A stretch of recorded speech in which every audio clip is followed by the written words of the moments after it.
Hey guys, welcome back to the Odyssey podcast, where we, your hosts, Kriston Hay and Jerome George Douglas, have guests on that we find are doing big things in the community, the country, and in their field of work, right? But I find our interviews, they're more entertaining than your traditional interview. It's a more conversational style, and what we try to do is we try to extract knowledge, tips, and advice for you guys and ourselves too to implement in our careers and our daily lives. All right, so if that's something interesting to you, like, subscribe, follow our other pages, comment, share, because the more support we get is the more we could have high caliber guests like this, right? So, yeah. As usual, we have another banger for you. I feel like this man doesn't even need an introduction. I feel like if you're into Trinidad culture or videos on Trinidad's beauty, you should know who this is. But I'll introduce him. We have with us a man you know by the name of Trinisurfer. His real name is Alan Charles. He's a photographer, a content creator, and his mission is to show you and educate you about the beauty of our island, Trinidad and Tobago, and to do that same thing with his travels from all over the world, right?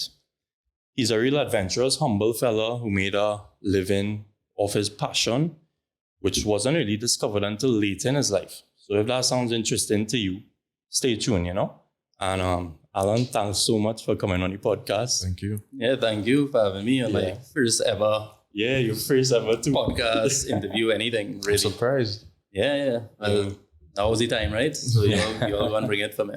Yeah, we go bring it for you. Yeah. All right, well, let me jump straight into it. All right. So Alan, we like to understand our guests and kind of get an understanding of how they got to where they are and how the decisions they made in their life kind of change the trajectory of their life. So we like to start at secondary school. So, just kind of let us know what we need to know about your experience there and your personality and thing. All right. That's an interesting question, but I guess a good one to come with. I would even jump beyond secondary school to primary school. Right off the bat, I was pretty much as bad of a student you could get without being expelled from school. I came close, but the fellas who I grew up with who were expelled, they were just that much worse than me. And I mean, they were terrible, I was a bad student, bad ADHD. I gave my parents a very stressful life coming up. I think people are trying to figure out, because the schooling system in those days, maybe still now, but even worse when I was coming up, it did not cater for children like me who were hyperactive and ADHD and just, I didn't fit in, not in terms of social behavior, but in terms of teaching and sitting still and learning. Yeah. So I went to Dunross Primary School when I was younger, and I actually got suspended in that school. If you can believe, you don't know how many people get suspended from primary school. Suspended from primary school as well. Yeah, exactly. Can't tell us what you did. I can't remember what I did, but I was just miserable. I would, you just do stupidness. And then that stupidness aged with me into, so I ended up in Maple Leaf Canadian School. Okay. But my parents pulled me from primary school in primary 4, right before what would have been common entrance and SEA now, I think.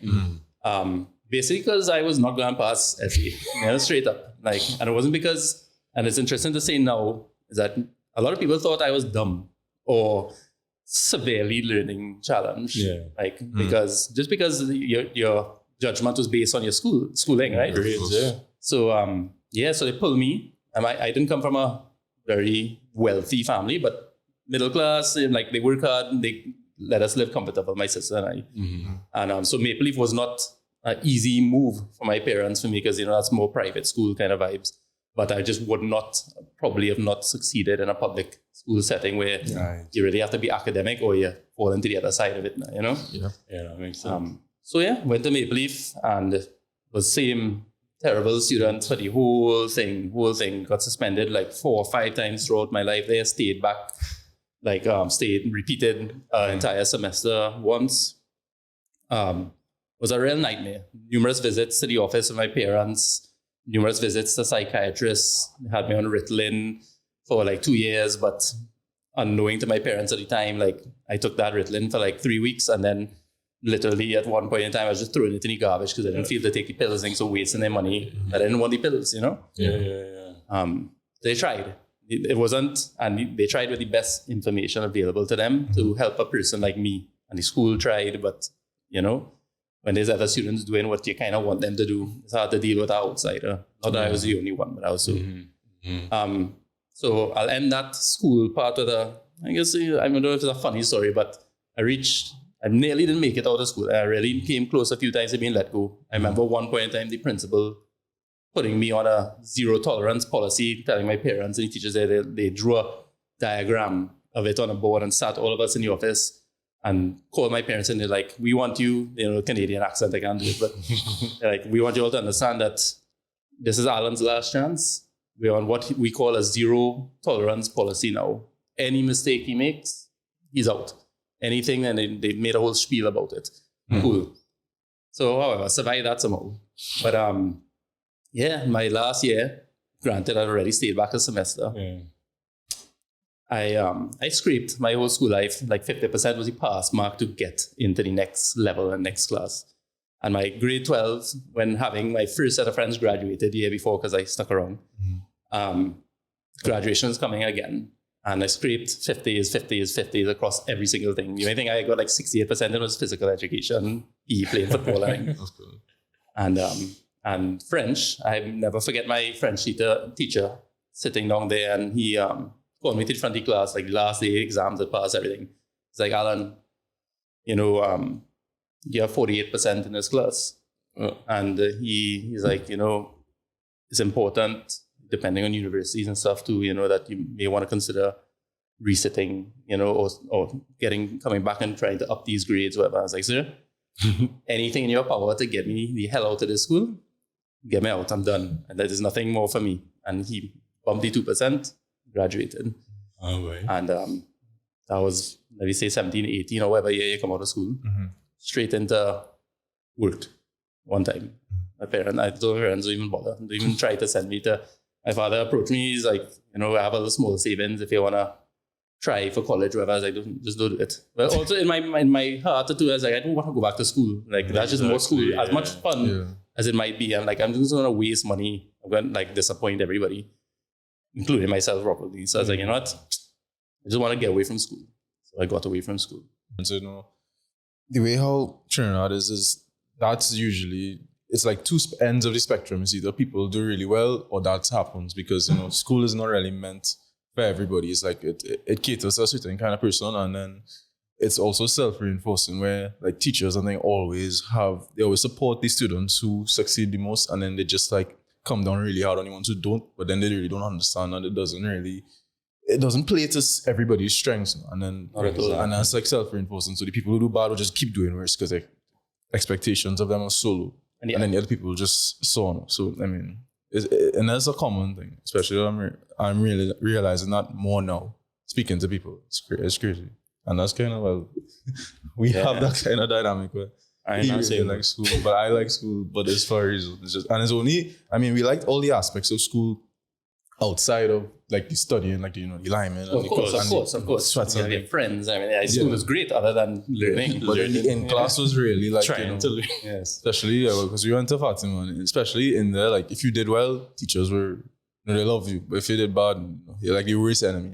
Back on just to touch very quickly too, teachers, right? And this is not targeting teachers. Teachers, that job, you gotta love it. Tough. However, you are a teacher, right? You're not only a teacher to teach A-class students, right? You have to figure out how to teach every student. And I think maybe we get better. Maybe I'm not in school anymore, but I've heard it's improved.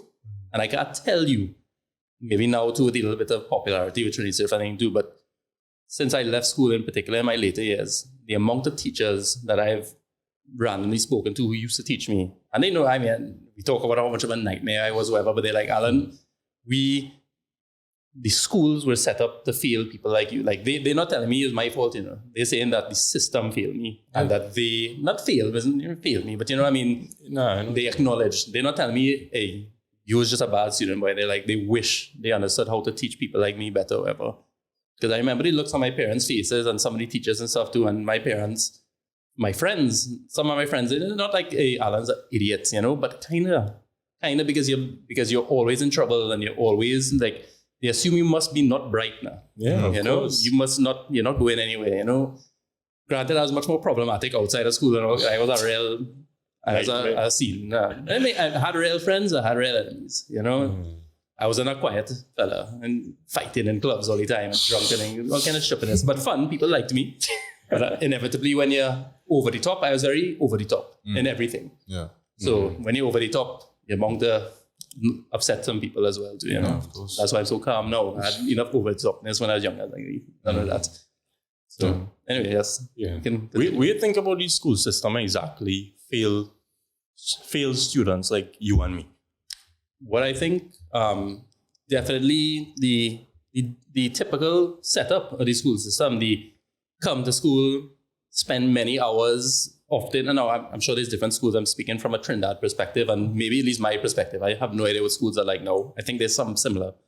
I'm sure. But you show up, you spend in a whole portion of your life in school, and a lot of it is sat in a room, and a lot of it is sit like kids. As kids, imagine looking at many kids being kids, hyperactive or can't sit still or whatever, and you teaching them, in my case, Canadian history. Like, why would I sit still and listen to that? Like, how could I even retain that? Some people have the ability to take on things that they don't even care about.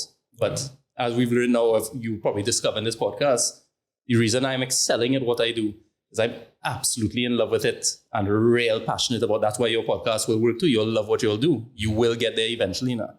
If you don't love it, some people, you could kind of scrape through life. You need to earn and have a job like I did for about, how much ever, 12, 15, 20 years. But there's nothing like the drive of passion and joy and loving it, you know? And school lacks a lot of that. Yeah. You know, I get that you lay out subjects and you're hoping that people find some kind of passion, but they're also teaching you good skills, maybe. Yeah, okay, you need to know some math. You know, if you want to learn a language, languages are great. But if you're not in it, there's an absence of options to stimulate somebody who just doesn't care about what you're offering now. Right. But they don't have time for that. It's like, hey, we have a whole 40 people or whatever in our class, 6 all year, class is still beating drum on the desk whole time, throwing paper, making stupid comments in the back, get outside, go to the office, out. I have the rest of the class to teach. Exactly.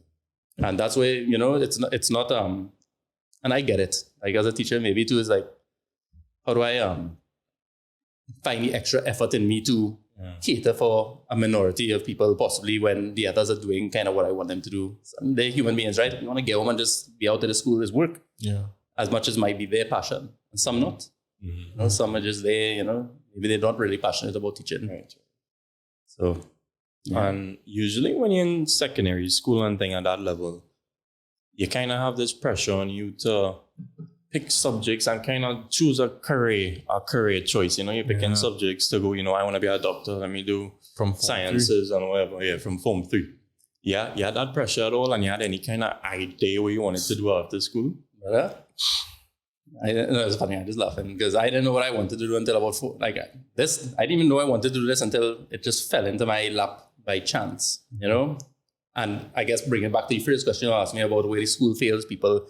Granted, yes, there's different schools now or different countries, but I never even considered photography. I mean, you teach art, you know, you learn how to painting. Maybe some schools have a photography program and they do, but are they teaching it with enough passion and joy to... Exactly. I find where Trinidad has suffered, maybe other countries too, but at least when I was growing up, and maybe still a bit now too, is we have to kind of let people know that think you can live a real fruitful life outside of the box of this, get a job, learn a trade. Trades, I'm not knocking trades. I'm not knocking lawyers. I'm not knocking doctors. But there's a handful of people now. Yep. Like, I want my child, when that person arrives in my life, or whatever, I want you to, they'll get schooling and stuff, you know, but that child had to travel, and I want you to go and see all the cultures. I want you to touch foot in countries, see what people are doing. See that you can go away for 2 years in Canada and plant pine trees for $5 per tree. Not saying that's your career or whatever, but you could earn a nice piece of money. You learn culture, you learn how to move on your own. I find that's much more valuable, which is interestingly brings me back to my schooling. I jump my tail. Do you all cuss anything in this podcast? Yeah, You could cuss. Okay, nice. Thank you.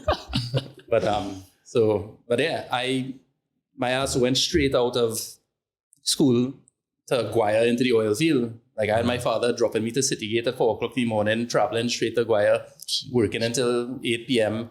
and had the choice to stay in a house there with us at a hardback man. Seriously, I was the only white boy and wasn't a problem, but it was built for rough. I think, you know, you pay your dues in the oil and you try and get further. They all thought I was the owner's son, blah, blah, blah. But they were cool. They treated me well, but I was just a little 18-year-old boy, fresh out there. I had a little girlfriend back in town. All my friends partying and liming in the gap here. And I scrubbed painting yards and all kind of thing, whatever. And I hated it. Clock at 18. No, Yeah. So, and it's either, and the house that they had for people up there had no windows, no paint. It's just a bed. It was concrete bricks. Like it was an unfinished house now. And you could stay there and go to work for the rest of the week. Or you could try and come home, which I was just dying to get back to my bed. So I would come back home at like 9 p.m. and then leave at 4 p.m. like Monday to Friday. And I was getting paid 2,000 TT a month. Serious? A month? A little more back in the day but yeah, it was joke money for like real bull work, you know? Jesus. So that was more labor work. That was yeah, I was the bottom of the bottom. I mean, but in the oil industry, it's common knowledge. I mean, yes, some people are blind and you do it. In general, you have to pay some dues and then you can make big money when you go offshore. Yeah. I'm glad that didn't pan out for me anyway because big money, but I have real plenty friends who are offshore men or whatever, and that's kind of do things in your life. Yeah, with your family and spend 1 month away, come back or whatever. It's lead to funny situations. Of course. Big money. Yeah, it pays well, but not worth it. No, not worth it. So you didn't stay with them? I lasted 8 months or something in a job and I was young too. And this is when you all asked me before this podcast about having a drink and I can't really drink anything just so back then drinking was 3 times a week and any nightclub you could get into at any point in time. Like that was the thing, throwing your plaid shirt and your baggy pants and your Tims and you're out, you know, outside. But I felt I was missing out. I wanted to go and see my girlfriend and I wanted a big man and catching crab in the yard and cooking it on fire, which was cool in its own way. But it wasn't like, it was hard. Yeah. And I mean, the money was jokey. It was with an end goal in mind, but I wasn't about that end goal. So funny enough, much like my school life, I suffered a similar work life. Like I was a good worker and very competent in my jobs, but I went through maybe, if you include like small jobs that I wouldn't even remember properly, probably went through like a good 20 jobs in my life, you know? Some of them, if you take away from that 20, maybe 5 of them were like solid jobs in terms of like I lasted 2 years, 3 years. My most recent one before becoming photographer, Trinisurfer, whatever. I was there for 9 years at Movino as a restaurant manager. And I was very good at hospitality, but got fed up with people and the fussing and that weird shift life and thing. Yeah. So those 20 jobs, I'll assume are very like diverse, like just random. Super diverse. You think having a little bit of knowledge here and there and over there helped you a lot now? Big time. Like as much as hate is a strong word, I definitely didn't like working. I've never, ever, and before I forget something, the whole reason I brought up the point of me going straight into all that low-level labor work, however, wasn't pretty at all, however, but a lot of my friends, most of my friends, stuck around for a year, bounced to Canada, to the UK, to the States to go on degrees and that kind of stuff, and had a great time in college, admittedly. Of course. I missed out that whole thing, you know? Yeah, boy. But they were more studious people too, so they also, they succeeded as you would like a child to succeed in college. A lot of them, I had about 4 years work experience, and all of them, by the time they came back, I was working, I had money. Not big money, but they all know, and it was funny, is that all of them came back and catching the ass for jobs, and it made a difference slightly sometimes. Yeah. But my work experience was I was a better candidate, you know, than a degree. I know how to run things. I learned how to manage people, and it was really funny. I know I'm jumping all over the place, but it's important to get to the end point of where I am now. When I was 18, and especially when I started that oil job, and then from the oil I went to construction, mixing cement. I did some real, what you would consider lower level work, real roughneck work in Trinidad. And I had a very unique experience, which helped me late. Like I didn't know how much it was helping me, but in those jobs, good people, but you're dealing with rough people, you know, people from all walks of life and that kind of thing.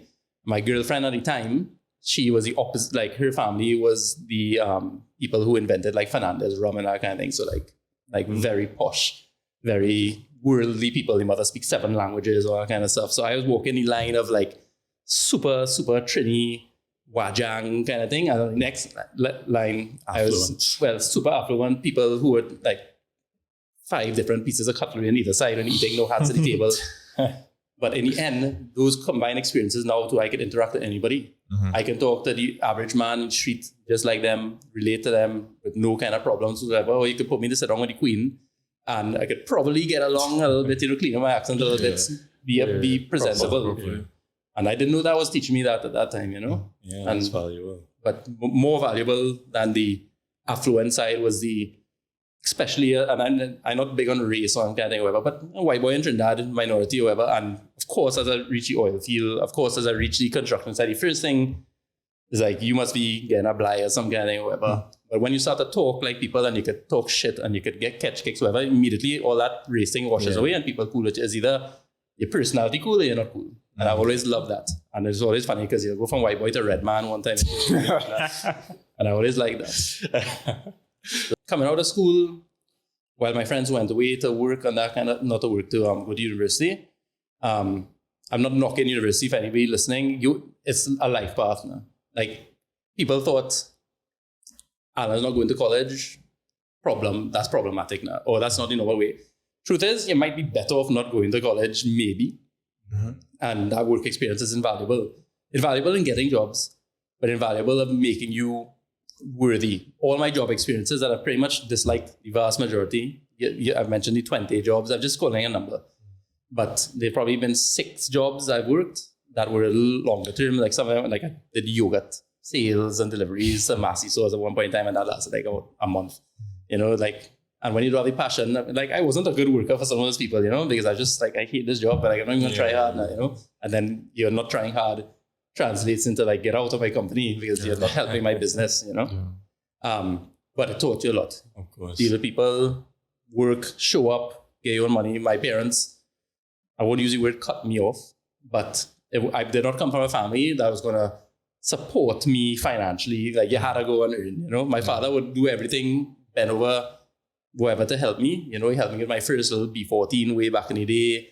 I paid it back. And since then, I buy my own cars. I take loans. I do whatever, There's no, here's land, here's a home, here's a car, Oh, you're out of work, hold up 100,000 for the year. Nah, that don't exist. It's either I do it or pay.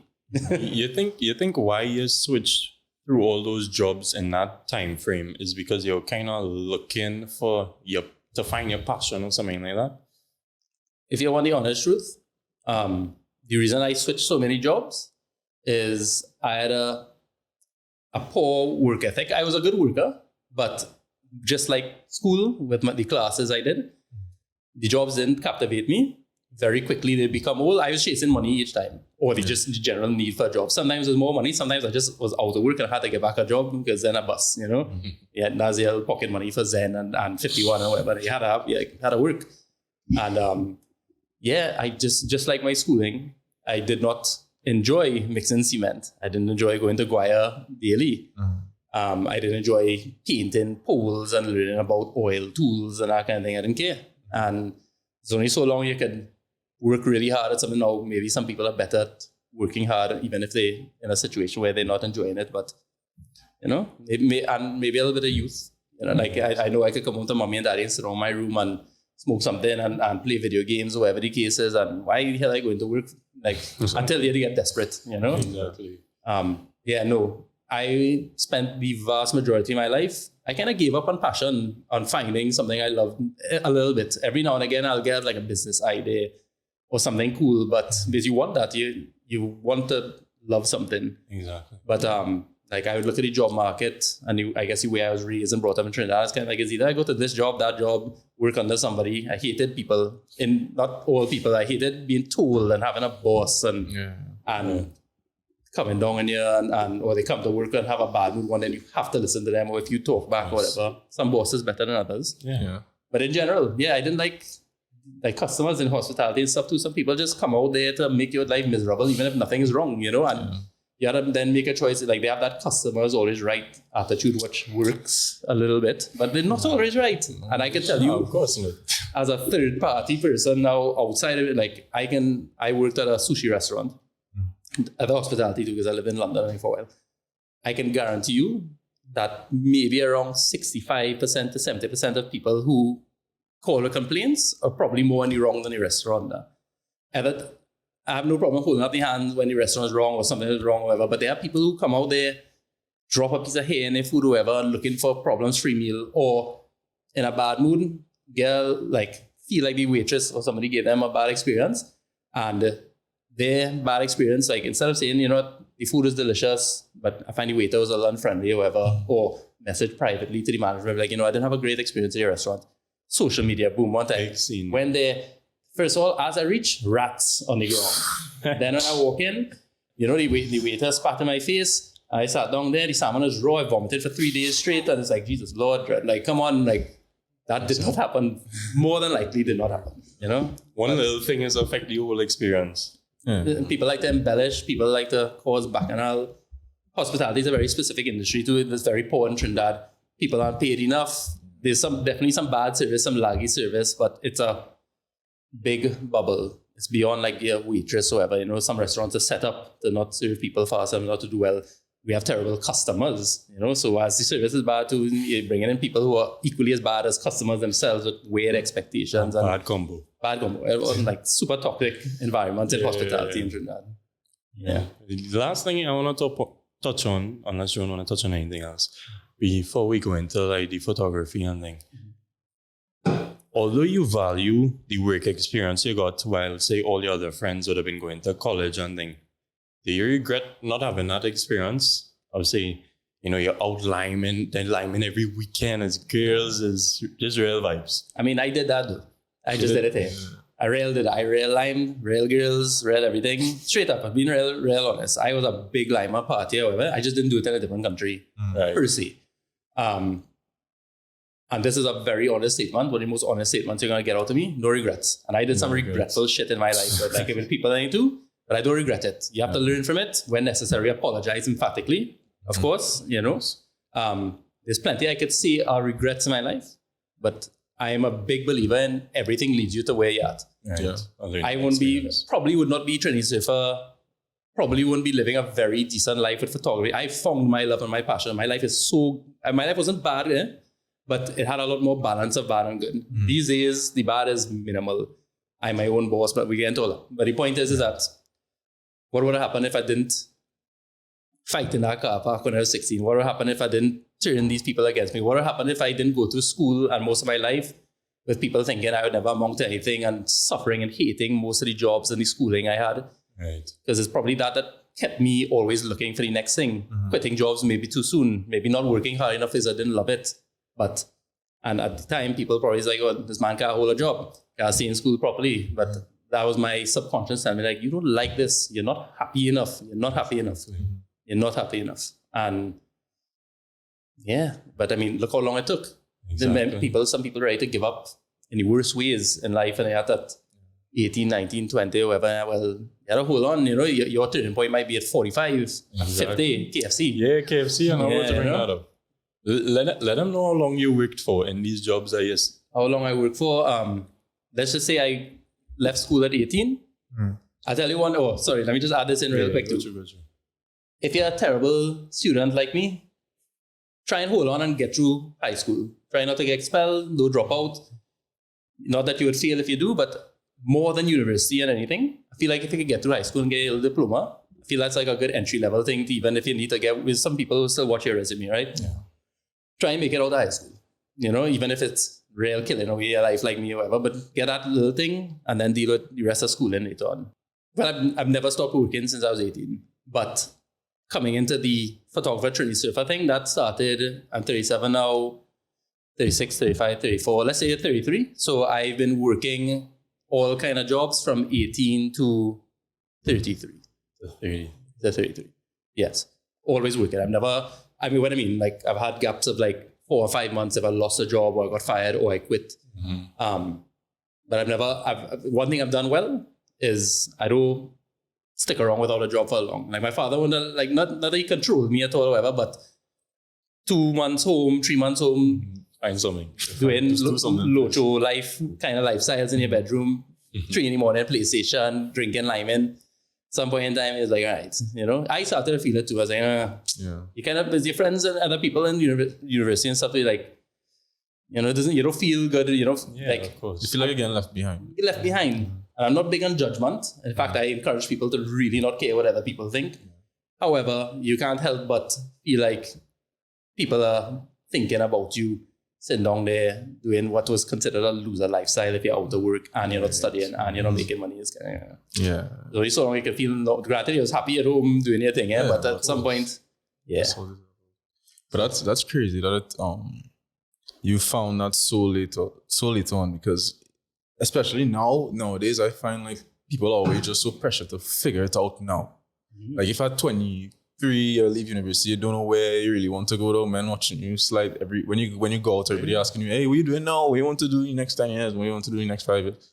It's real pressure. And, don't let that shit pressure you. Like. Sometimes people just need to talk and make conversation, you know? Like as soon as you can in life, sometimes it's born out of a lot of adversity or problems or even getting professional help from a bad breakup or whatever. The quicker or the better we become at not truly caring what other people think. You can take good advice in here, but mostly you don't give a shit, you know? And just like what you said there, you could go out and you bounce up somebody and, hey, so how your job going? What are you going to do in 5 years? Whatever, you know? And more important than the response you give them is how you feel inside now. Right. Like you should be able to face that question. On face. Figure it out. I figured it out. You're not going dead, you know? You have so much stories of people's success stories and beyond me that happened late in life, whatever. You just have to be strong enough to be like, hey, maybe this shit won't happen for me for like next 10 years. Where am I going to feel? You have a choice to walk through life feeling down, feeling pressured, feeling, am I making the right decisions, whatever. Or you can take that positive outlook. Hey, I can sell yogurt for the next year or whatever. But you know what? You know, look at you selling yogurt. What a loser, you know? Can't get a real job or whatever. Instead of the, hey, you know what? The manager's going out and trying to work, making whatever. And that's like, people, it's Trinidad. It's the world. But it's Trinidad. People like to gossip. They like to berate. They like to hate. And if you could learn to eat that and spit it out, brush those feathers off your shoulder, you already soaring beyond most of them. You know, most of those people want to, like, everybody have their demons thing too, and it'll hurt them more. Not that you're trying to hurt people. In fact, you'll get to a point where you're so unfazed that you kind of wish people had your ability to be unfazed. Like, I constantly train and catch myself. Like, if I pass judgment on one of you all, or in my mind, I like pass judgment, somebody like, that girl is so stupid, or that man real annoying and do just whatever that. I was like, Alan, doesn't matter what you think, just dial it back now. Dial it back. Why are you studying them? Go study them. I'm glad you brought that up, because I was watching this video with you and your wife that y'all did at Christmas time, and I think either she or you said that you don't really value people's opinion and need people's validation on things that you think are good for yourself. And I think that's such a good quality, but I think that requires real, like, deep self-confidence. I want to know where that self-confidence comes from with you. That you are correct. I want to be clear too. There's a famous Bruce Lee quote, right? I'm probably gonna butcher it when I say it now, but essentially, Bruce Lee says, in addition to being an awesome kung fu fighter, Bruce Lee was a philosopher kind of fella too, right? Mm-hmm, yeah. And I read his books and stuff and listened to his books. I listened to things. He said, adapt what is useful, neglect what is useless, and add what is specifically your own.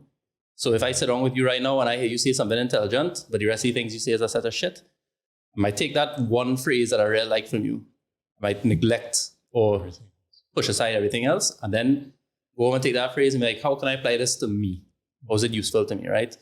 So reject what is useless, take what is good, and then add what is uniquely your own to every situation in your life or whatever. Cool, move on from Bruce Lee. Repeat the question. He said, how did I get that deep self-confidence? Right. I've always been oddly confident from a young age, back to my schooling years and all the problems. I have put myself in many situations where large groups of people might want to beat you up on different things. Where like, you had to be like, and I feel it. I'll go and sit down and like, you know, like, especially when you're younger too, like the feeling of somebody might oppose you. You ever heard that word? Somebody might want to hit you anymore or something, or a group of men out there or whatever. whatever, like you feel that little adrenaline shake. You're thinking like, wait, why am I get beat up or something next time I go out with these people? But I also had my crew. You had to put on a strong face. Yeah, of course. But I was good at causing real hurt and problems. I've been the bully and I've been bullied. But where it came from is I had a lot of friends growing up and they would do some real shit somewhere out, or you do something that definitely going to stain your name a little bit. And they would real dwell on it.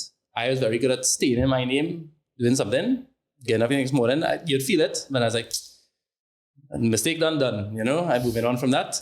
I try my best to say sorry or try to rectify it, but I ain't living in sorrows and mourning because I made some mistake. Like, I had that ability to be a little selfish in the sense that, I was like, this is my life.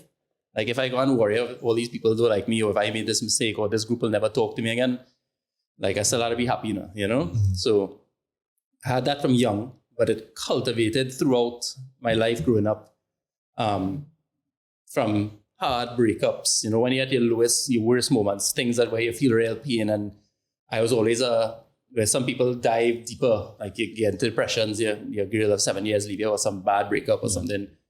I always reacted to negativity in the opposite. I would feel the pain, start to go to the gym and get real fit out, travel, spend money I didn't have, and all kind of thing, and try to fill my life with positive experiences. And while simultaneously trying to get over whatever pain I was feeling. And I've never had any shame of like going to some therapy and speaking my mind or whatever, and when it's done. I find that's a healthy thing to do, to talk it out. I always wanted to be better than what caused my problem in the first place. And through that repetition of those kind of experiences from very young, I got to a point where I just feel so confident and so, not that life can knock you, you could get knocked, or a loved one could drop dead, like you can't always be a wall, Yeah, of course. But I definitely feel like I'm in a place where you can't break me down just because I believe in myself, and I also believe in what's my reality now. Coming back to what we just said a little while ago about somebody insulting me, or trolls on the internet with the Trinisurfer thing, whatever. People like come to my aid when somebody like racially attacks me or abuses my content or whatever, and that's really nice to see the show as support, but they don't know behind the scenes how much I'm unbothered. I actually laugh at, like, I find it funny because like I can't view you as anything other than a troll, and I cannot feel pain from a random stranger trying to attack me or whatever. Like, you don't, like, there's nothing true being said. There's nothing like, I almost feel sorry for you because you're looking like an idiot now. And a lot of people take that like a random tell you something, or random hit you some race talk or some kind of thing. I mean, it's not nice, but if you truly don't identify with it, or like, it's like somebody telling you something like, the sky is green. It's like, no, it's actually blue. And how can I even bother with your comment when you're obviously delusional now, Exactly. And, or you don't know what you're talking, you're just saying words. Yeah. Like, I can't even give it any energy.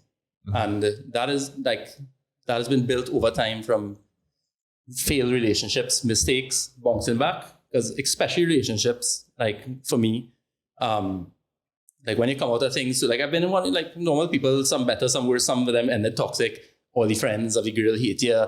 They're running him out about you for 2 years, whatever. This man is this, he's that, he's controlling, he's obsessive. And you have to walk with that weight on your back. It follows you in Trinidad, huh?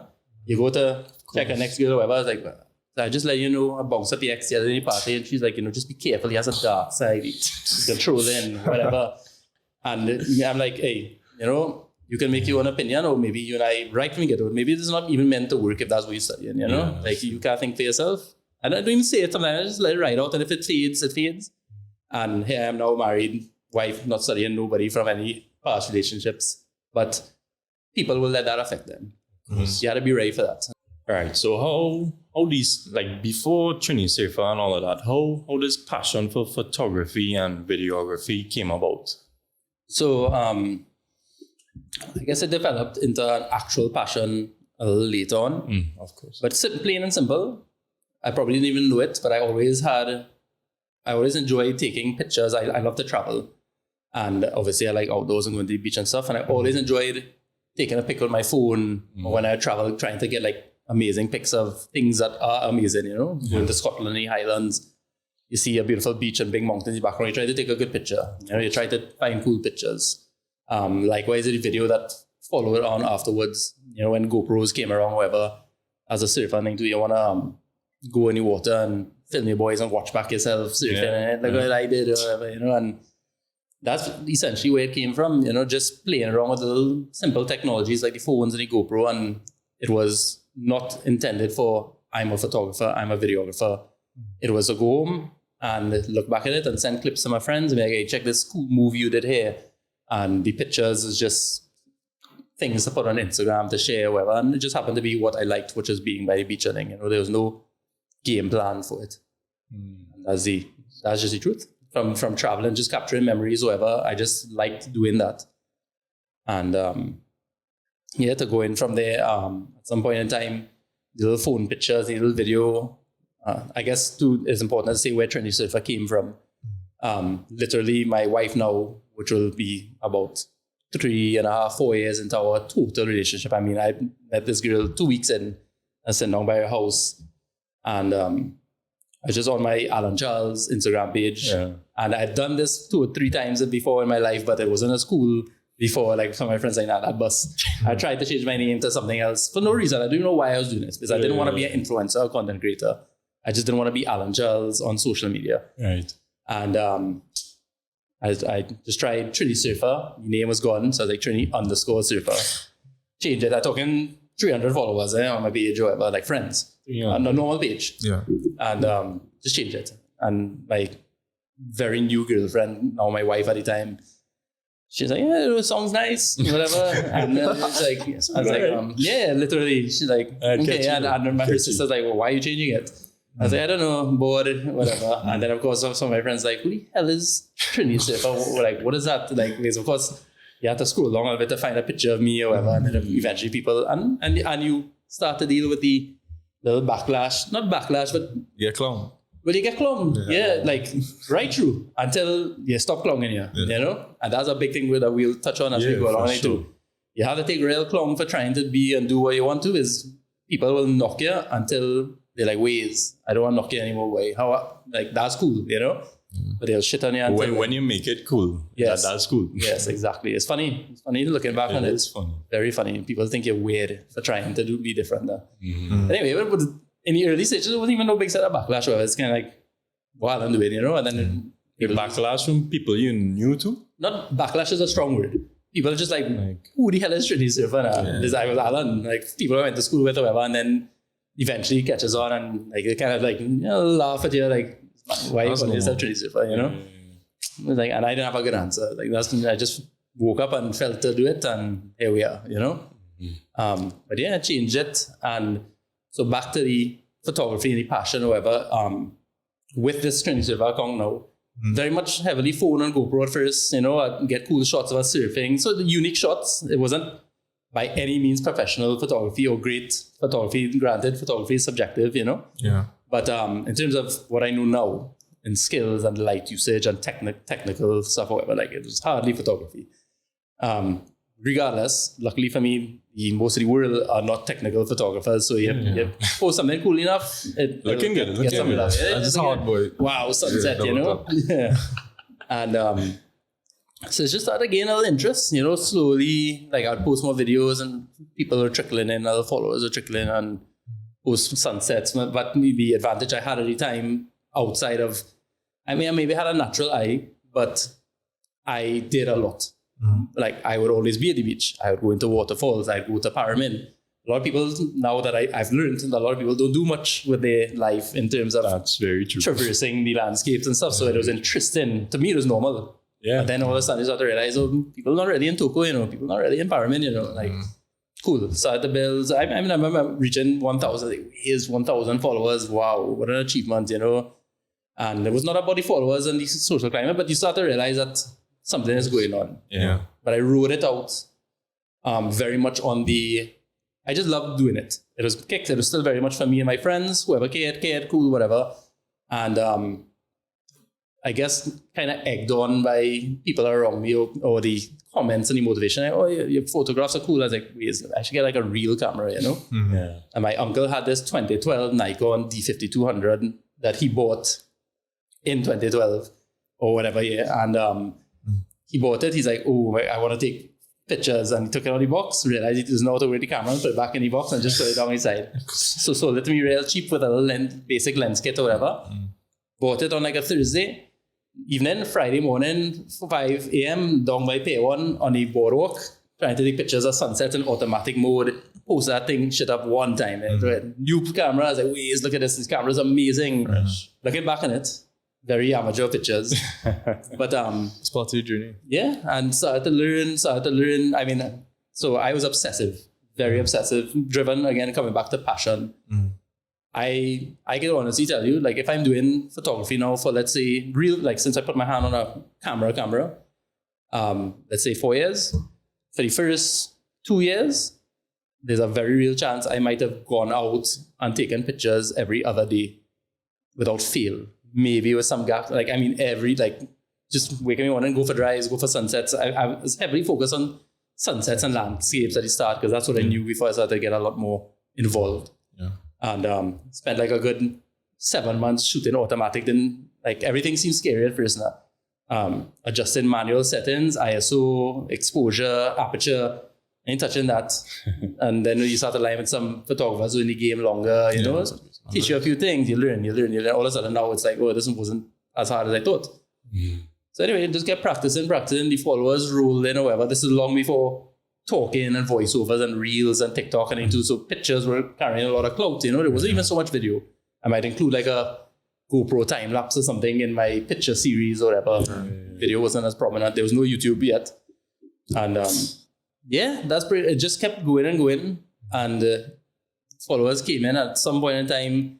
It was coming up on like the 10K mark. And I was like, what is happening? You know, like, whatever. I was like, okay, 10K, that's pretty cool. The videos start yet, or this is they had videos, but there was no reels and that kind of stuff. So like still video post or Instagram TV or whatever.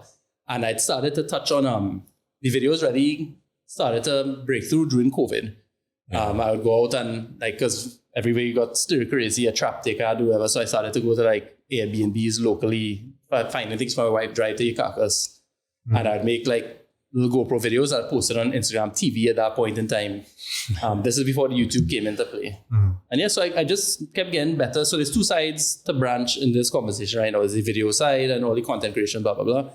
And then there's the photography side, which went its own direction. So I had both. Yeah, so I'll just briefly go over the photography side. Yeah, you'll have that shorter. Yeah, it's shorter in its own way because I always loved the photography. I kept doing it. And I would take pictures of my wife and that kind of stuff, and mostly landscapes. And I think naively, some people looking at my photography who thought I was a very good photographer, and I was getting better. But photography is all different, right? You could be a product photographer, you could be a landscape photographer, you could be a people photographer. It is not cross-platform, you know? And a lot of people who are not photographers, hey, that man could just take good pictures. Surely he could do my picture good as well, you know? Very interestingly, the day we're doing this podcast right now, the first paid shoot I've ever done, which was 4 years ago, I'm going this evening to do the engagement of the girl who hired me now. I rejected many jobs, and finally I bit the bullet. This girl I'm going to this evening, she was passing the bar, her law exam. And she's like, come, can you please just take the pictures of my grad on the steps outside in Tong there, or whatever. I was like, I don't know about that, and whatever. And she's like, oh, I'm just do it. And I didn't know what to charge. I didn't know what to do. So I think I charged like a 600 TT to come out, and took some pictures. Pictures are cool, you know, shot in automatic, not manual, basic editing. It was all right. Looking back on it now, like, oh God, I'd never put that up, you know. Not that she looked bad. It's just like, it's very average. Yeah. And that was my first paid job after rejecting other jobs. Right. I didn't want to be criticized by people. I didn't want to have anybody tell me it wasn't what they expected. I didn't want to do any of that. Well, fast forward, I just kept saying, all right, fine, I'll do like small families or whatever. I don't want to deal with too many people. So my wife was like, I'll do this because I'm making my money. I ain't doing weddings. I'm not doing none of that. That's too much people, anxiety. I good, you know, whatever.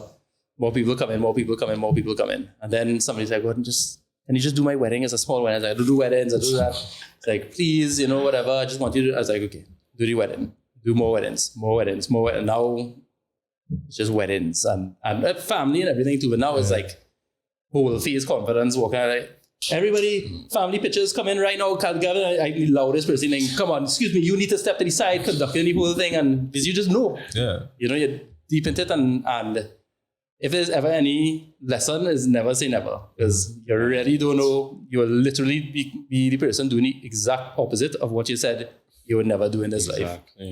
You it's like going through those fear barriers now. Yeah. It's like, it's your mind and I wouldn't feel comfortable doing that. But the truth is we should always be living in discomfort. Yeah. Not in the, good discomfort. Yes, not gross like discomfort. critically ill or something. Discomfort that will help you grow. Yeah. Always. And in fact, if you could kind of train your mind to throw yourself in quicker, sometimes it's just like something that take you a year in your own time. But if you look back in it ways, I wish I was doing wedding photography when I was 20, you know? Like exactly. But everything in its own time. Yeah, of course. Tell me. So that wedding photography started at 34, around there. Yeah. 34. It was still casual. I was still working my hospitality job in a sushi restaurant. You're working at Movino, and again, that's a side hustle thing. Exactly. It was a side hustle that was becoming very much on par with another career. So it's a good time to mention too that due to I'm a real workaholic. I've always worked a lot, but with this passion now, and one of the reasons I guess I am kind of doing well now thing too, I doubt there's many people in the content creation and photography game who will outwork me in terms of and it's not because anything other than I've developed this habit because of my obsession with photography and going out. Like I've now trained myself by accident to be a relentless animal every day. I don't miss social, not for 4 years or 5 years since it's Trinidad. I don't think there's been too many days that I have not got up, posted, put stories across all Twitter, YouTube, TikTok, whatever, respond to comments. So sometimes it burn out for sure. Mm-hmm. But I almost never miss interacting. I've given my life to it. Yeah. And that's kind of what you need to do. Maybe some people could do it less, but the point is that this would not have happened if I wasn't obsessive about it. You can't kind of lightly touch on these things and be like, why not hit in 1,000 followers? You have to kind of, you all said with your podcast, everything is up to scratch and great quality, but you just have to put any time and pay your dues, Mm-hmm. And the day you start to, I'll pick this up again next year, big mistake. Yeah. You had to suffer the being unpopular, being not seen. The grind. You had to grind. Mm-hmm. You have to grind. And then maybe it might not even work out, but chances are it would. And even if it doesn't work out, we still learn a lot. You learn. And then you can apply that to whatever you do after. And it'll branch. Yeah. Whatever it is, if this specific thing didn't work out, something from this will be born because you stuck it out with this and you learn from this. For sure. Yeah. Almost guaranteed. The thing is, I find it even, and I sure it didn't even feel like a grind for you at the start because you loved it so much. Exactly. Don't feel like work. Don't feel like work at all. Don't feel like work. And even now, there's much more work element in it. Mm-hmm. But it's nothing like how I used to feel with my old jobs. And whenever I feel upset or I fed up, very quickly, even though you could be fed up, it is work. Yeah. Because it went from my friends surfing, landscape, real action, going to sunsets in the morning to planning, down payments, meeting people. Sometimes you have people who not at school, whatever. But you have to remind yourself that I'm now I'm taking pictures. I'm going home and editing pictures. This is my job, and I have a life off of it. Whoever, shut up, be grateful, hush your ass, Deliver. Very quickly. Mm-hmm. Shut up. Your life could be much more worse. Much shut up. And that's why I tell myself that very quickly. Yeah. How did things progress? Because you obviously, this is your full-time thing now, right? Yes. All right. So what point did you move from Movino to doing this full-time? And when did, say, the content creation pay come from? Because you started off with the wedding pay, but when did that? Okay, so not this Christmas gone here, but the Christmas prior to that, would that be 2022 Christmas, 2021? 2021. Yeah. So it's important to say that the content creation and photography, not in a financial way, but it started about 2 years before I left Movino. But I was at Movino for 8 years, 9 maybe. But for about the last 4 years of my time there, I was I tried to leave numerous times. I was real over it. Not because it's necessarily people or whatever. I just truly grew to hate the work environment and the hospitality industry on the whole, but I like, it's one of the times in my life I could really say I felt in a rut. Luckily, I'm very blessed by not having like mental health issues and stuff. I'm not a depressed person. I don't really have, I don't need therapy and pills unless it is like I'm coming right off of a problematic thing, in which case I would do it myself just for improvement. Whereas other people actually suffer daily and stuff. I'm not putting myself in that category. But I had reached a point where I tried to leave that job on and off for about 4 years now, but it was my source of income. Back to what you said too, I had no passion. I had no, it was leave that job and get another office job, get another restaurant job, maybe for less money. You know, so like you start to get low on yourself. It's like, I feel stuck. I'm stuck, I'm trapped, you know? And then of course you look to people around you, and you start to get frustrated with people around you too, even though they're giving you their best advice. Like I get the point, I would message my father and mother or other people, like I've had the breaking point of this job. I wanted somebody to tell me, hey, leave, go fit, you're right, get the hell out of there, you know? People, you'll get the answers of just, you're okay, you know, just try and hold on and see what other options you have out there. And they're like, I have no fucking options, right? There's no other options. There's no options, you know, or at least you think there's no options. Yeah. And it's important, like, in hindsight, it's like, you know, if you're brave enough, you're not gonna die. But you don't feel like you're gonna die, but it's like, I have my car bills, my health insurance every month, rent when you eventually move out or whatever the case is, you know, like it's not easy to just say, I don't need money, I don't need this job, you know? And yeah, that went on for like a good 4 years. And again, it's not like the owners are cool people, the staff are cool people, but when you're over it, you're over it. And then to spend 4 years more, 4 years is a long time when you're over it. And if you try to leave, you'd go real low. And then you might have like about 2-3 months where you kind of just back at a plateau. It's like, yeah, I can survive here, you know? And then something will happen or you'll fall out with the management or the owners or whatever go on. And then you're just like, I need to get out here. Like you feel like you're going to go mad. Yeah. And so it reached a point for the last 2 years where the photography and the social media photography now started to pay me a pittance. It was also taking up more to like, so it started to reach a point where I would schedule, like if my shift was a day shift, I have a shoot at 5 p.m. I work from 8 to 4 p.m. in the restaurant. And then I would try to manipulate my roster as much as possible to accommodate, but I couldn't be full-time completely there. Yeah. And I was too scared to leave Movino because first of all, the photography wasn't booming with jobs, and I was also a newbie. I didn't know how to charge. So I was charging like $300 of an hour shoot and all kind of madness. Some photographers like you're shitting on the industry, right? You know, like I was like, well, how would you send me some clients my way then? You know, like because my low prices was getting people through the door right now, you know, and I'm learning as well too. But so it wasn't paying nearly enough to manage my life, and then the jobs were not frequent enough. So I was like, I had to do both. I can't bounce yet. Yeah. In fact, I wasn't even thinking of bouncing. I was just like, you know, side income, you know. Yeah. I was like, I'm still trapped. Here I am, you know, straight up. And so let's fast forward to the last year of my employment. Let's say the year of 2021. Right. Trinisurfer building up a little bit. You know, I probably was somewhere around that 10,000 follower plus mark. You know, which is like some kind of rite of passage, and it was a milestone. Yeah, that was a big milestone. Really, I don't know. And I mean, now looking at it, granted, it's long here with like 100 and something thousand followers, but kind of like the followers is just a thing, right? You know, like you can do a lot with a lot less if you're reaching the right people or whatever. But we touch that afterwards. So the last year, same thing, same shit. Up and down, fed up, strapped, whatever. Getting more jobs in photography. Still not enough by my own logic. Who knows what enough is, right? Like, what is enough? But I was like, no, not enough. You know, I was trying to do like little math thing. Is this going to equate to my 10,000 manager salary or whatever? And so coming down to the end of 2021, literally, I took my vacation over the Christmas period, whatever vacation I had, 2 weeks into, like I tried to be smart so I could get more vacation with holidays and like that. And I'd done a few weddings. The Trinisurfer was picking up.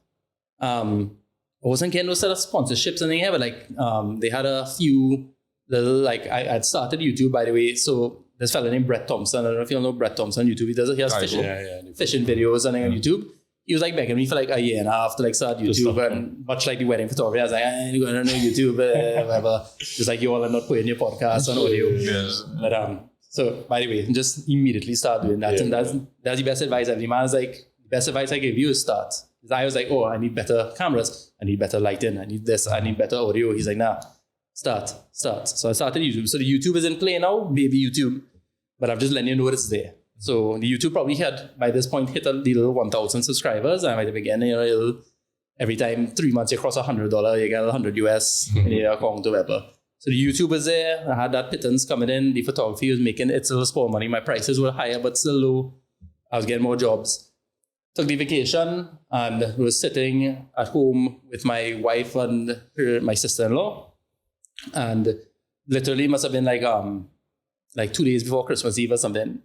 We just sit down there and I'm just, you don't even feel any vacation. I just know I have to go back to work sometime right before January now, when my vacation's up. I just sat down and I told my wife, I was like, fuck, I don't want to fucking go back. And this is what I've had, the conversation I've had, over the last 4 years with myself quite a few times. I don't want to go back into work. I need to quit. I need to quit, however. And I sat there and my wife and sister were well, if you really feeling that way, just do it. I was like, you know what? Fuck it, yes? Fuck it. Wrote up an email there to the boss. I was like, this is my 3 months. 2 weeks. I didn't want to go back. Not even for 2 weeks, I was like, please just let me go. Not that they could stop me, but I didn't want to be a dick. Yeah. And I wrote it in, but I left. I was done with it, and you just start to feel scared but light now. Yeah. It's ways where I'm not going back. Yeah, I was like, wow, am I going to make enough money? You start to worry, oh shit, that's it for it. Reality check. Yeah, I told my wife, I was like, hey, well, worst case scenario, we move back in by our parents until something pick up. I'll get my what's the word by?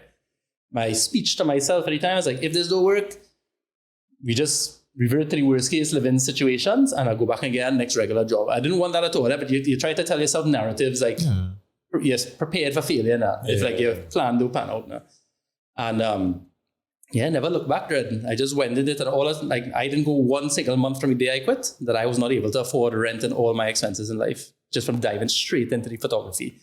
And simultaneously photography, now I had even more time to explore, do the social media, whatever, and it just started to grow and grow. And then all of a sudden, people are like, hey, I like what you're doing. I like, so YouTube now I was charging a little 500 TT to pick up somebody's school or at the start of my video. Shout out for sponsoring this video from Holy Name. It was never Holy Name, but you get the point. And or other people, a car mechanic or somebody cool, they'd be like, here's 500. I pick you up at the start of the video. Thank you for supporting Trinisurfer or whatever. So that was a little income, 4 videos a month as $2,000 ain't really nothing. Yeah.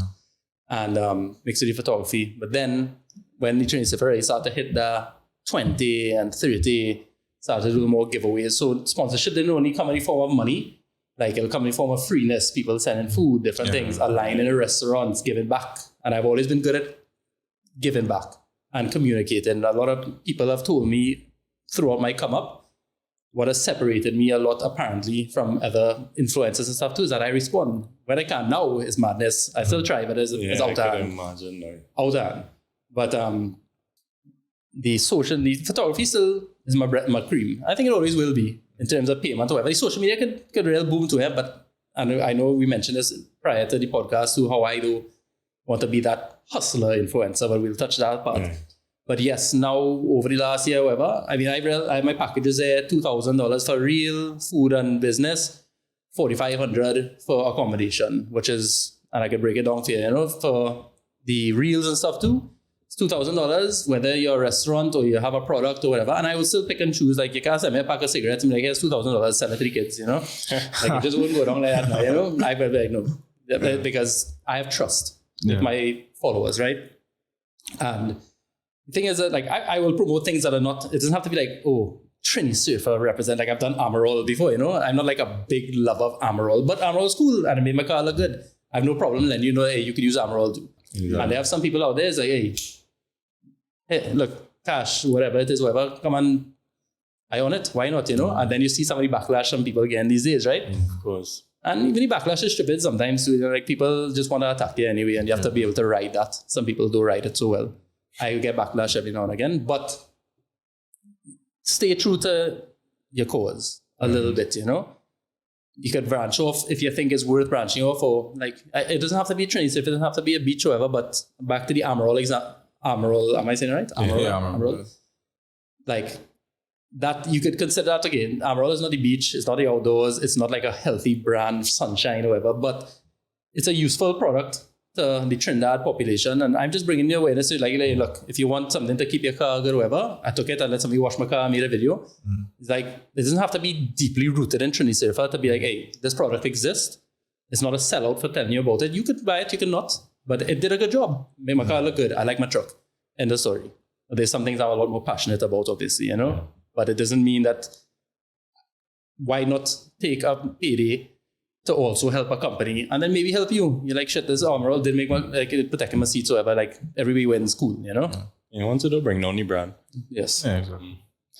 But when you started because you take like selfie videos when you're doing these hiking videos, when that started, and I know you're a very introverted fellow, you know, you tell us about the weddings, you don't want to do that at too much people. How you manage to put your face in front of all of these followers you have? So, I'm I guess what you call an introverted extrovert. I'm very good at talking to people. I'm very personable. Like I do well in crowds and groups. So in my mind, I ain't doing so well, but I'm good. And even instinctively, when I go to grocery and that kind of thing, my wife always talking shit to me. Whatever. Like I make any bagger laugh talking to the cashier. Yeah. That's just in me. That's just my personality. I like to try and be kind to people, even if it's inside. You know, you don't really want to be seen or held in conversation, but it is my instinct. If I bounce you up in the gas station or the man filling my tank or whatever, brother, you cool? Yeah, everything straight? Yeah, bro. And little small talk keeps everything kind of happy, and there's no reason to make people feel like, I ain't talking to you, I avoiding you, I ain't time for you, you know? Right. So that's just in me. And that extends onto the bigger scene being in weddings. I do very well in weddings. In my mind, I'm like, shit. About to go and stand up with 200 people and worse yet, now I don't go nowhere no more where people are approaching you. Granted, people are very kind. If I love what you're doing or whatever, but it interferes with your work. You have to almost be rude. Not too rude, but you have to brush people off. Yeah. Like I'm taking pictures of the bride at the moment. We could discuss YouTube later, you know? Yeah. But the camera thing to this day, it feels weird, you know? It'll never not feel weird. Mm-hmm. Hearing myself and seeing myself was always weird. But coming back to what we were speaking about earlier about not caring, maybe sometimes you have to not care what you think as well too now, you know? Mm-hmm. Because I don't mind putting myself out there, and I don't go and put my makeup and thing anymore. You know, I get out of bed, roll out, do bathe, nothing, and start to talk to that camera. Because this is real now. Yeah. Like I do look washed and hair combed and thing every day. Granted, I did bathe and brush my hair to come here today. But it's like, if somebody doesn't like us, you know, like, you know, these men special. But you can't fear it. It comes back to what you said at the start about naysayers or people kind of shitting on your progress or whatever, that kind of thing.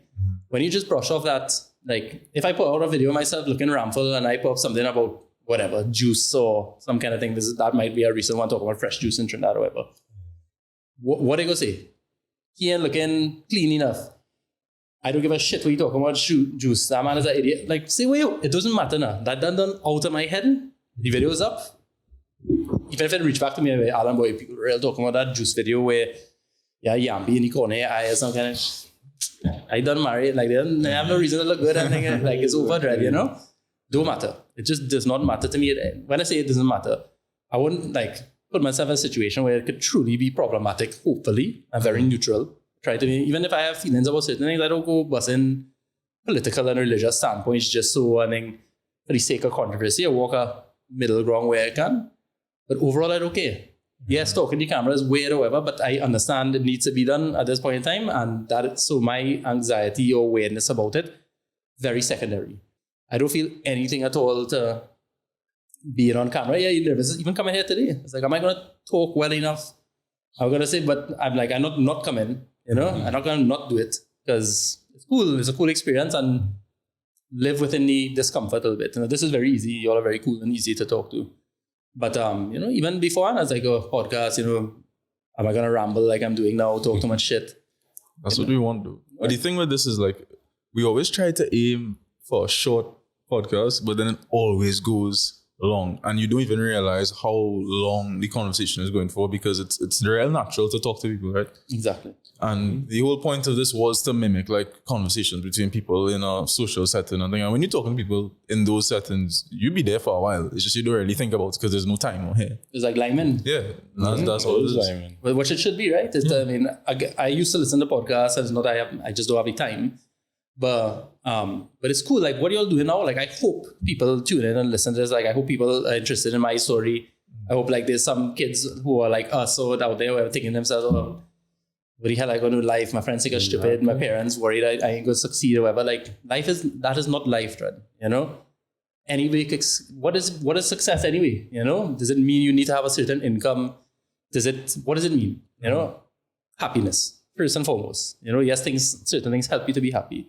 But I want people to get away from, as you said too, the expect you go there, hey, where you going to be in 5 years? Boy? Like, why the hell you even tell me that in residence? Dog, go on party or something. It's like, give me a break, Dread. Where you going to be in 5 years? You might be dead. So that's lime, you know? Like, Yeah, no, let's enjoy it right now. Yeah. I feel like, sorry. No, but What I realized is that, you know, at the start, probably, well, it's talking like I'm old, but a little while ago, what people thought was important was, you know, you go and you do something that is accepted as something good, you know, doctor, lawyer, engineer, you go start a business, you go into academia, anything that's traditionally good. But what I realize now is that it really doesn't matter what you do once you put effort into it and you do it well. You can do anything. anything. You sell nuts. You're selling good nuts. And if you like you'll that, do well. Yeah, and if you enjoy that, it really doesn't matter. And in the end, you'll get the same accolades. Even the accolades don't matter, but you could get that from any avenue. you could. And that's the most important thing. And equally important, you could sell nuts and let me just say you come in with a $4,000 at the end of the month and you could afford what you could afford and you find a woman who okay with what you could afford and she working like and you are perfectly happy. Yeah. And some man, Alan Charles, passing said, well, look at this jackass selling nuts. He has no ambition. How you could be happy in that? What's his shithole house now? How you could be happy? Who the hell am I? Shut up and go about your business and drive down the road now. Why are you worried about what you doing? Why are you studying that? That's the better question. Why am I studying you now? And you're out there, you're earning, you're living like, I don't know how happy you are. Comes back to like people in the country and that kind of, I don't know they're living, but let's just, you could go and people out there who might not even have jobs but they have land and they grow their food and that's what they know. That's not no easy life there. But they're cool. Without any set of money, they're happy, they're in peace or whatever, and you think they want your West Hills penthouse apartment, 9 to 5, corporate, dress and tie every day, firing people, douchebag, Tinder, whatever. I'm just saying, if you are happy with that, cool, go with it. But that is not like the goal. Somebody else might, what are you going to do? You're going to stand up and go by uncle, by Brasso Seco, be like, hey, you fucking loser. What are you doing here on your nice big piece of property with your river flowing through it and your chickens and your cats and your dogs, not starving at all, real at peace and comfortable. Everything Irish. Loser. You're freaking losers. Because people are judging from their own values systems. But half the time, people don't even judge themselves from their value system. They judge from other people's own. And then they just take that and then jump on somebody else. And then, I feel it's because they don't want to judge themselves. They project it.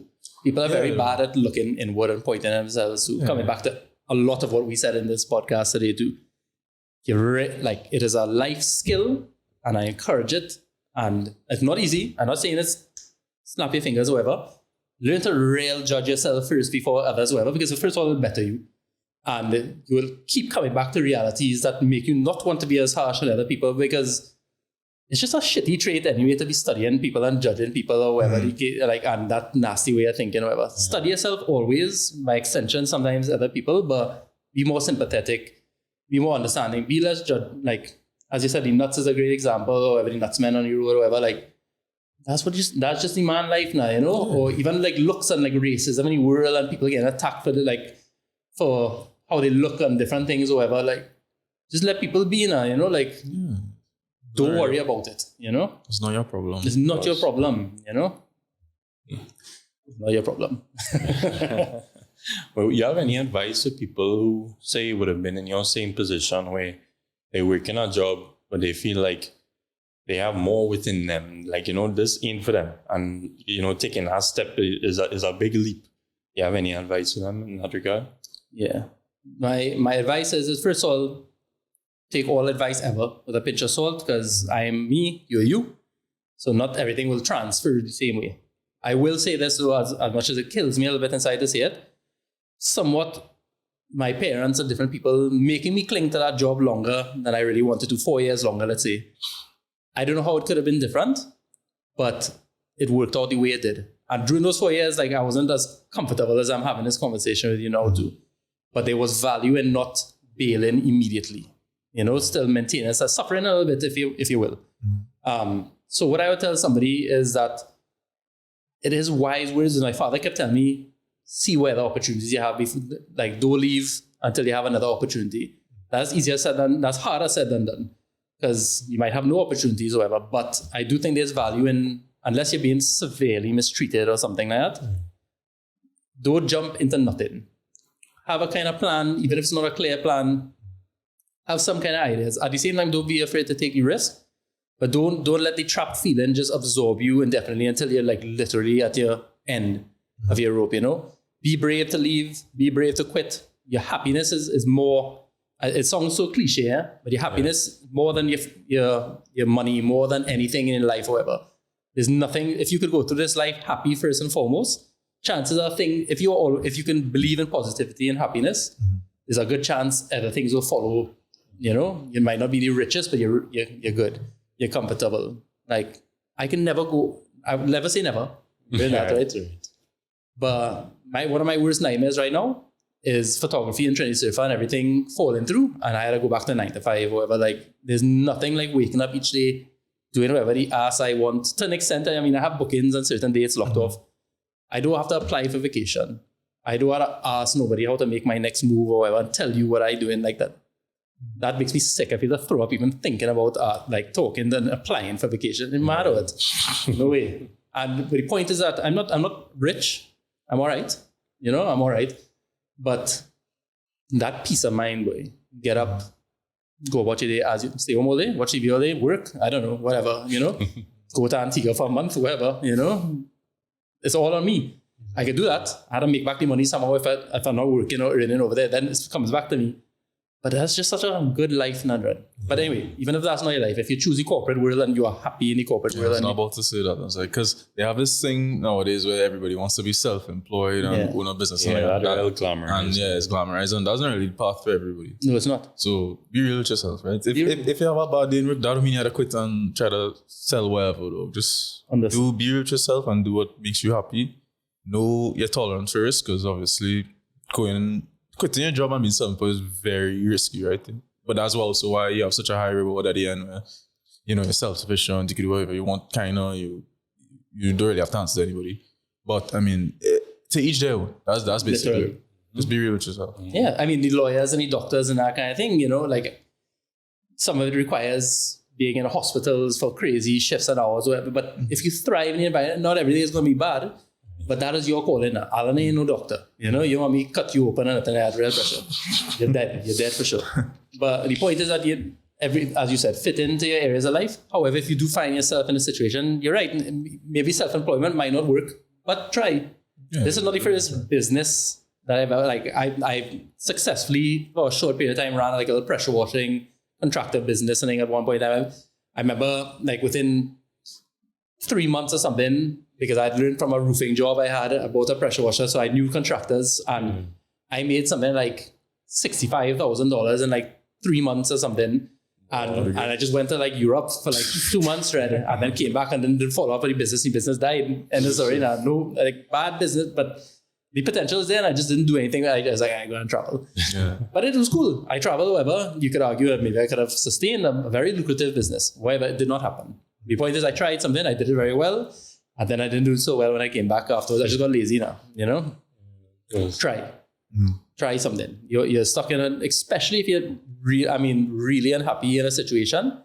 Fight it out. But now after all my years in Movino, from shoveling cement, from traveling to Guaya, I could talk to anybody and I could talk to people like me, because I don't seem like somebody who has no life experience, and I could relate to where you're coming from now. I know what it's like to not have a silver spoon in my mouth my whole life.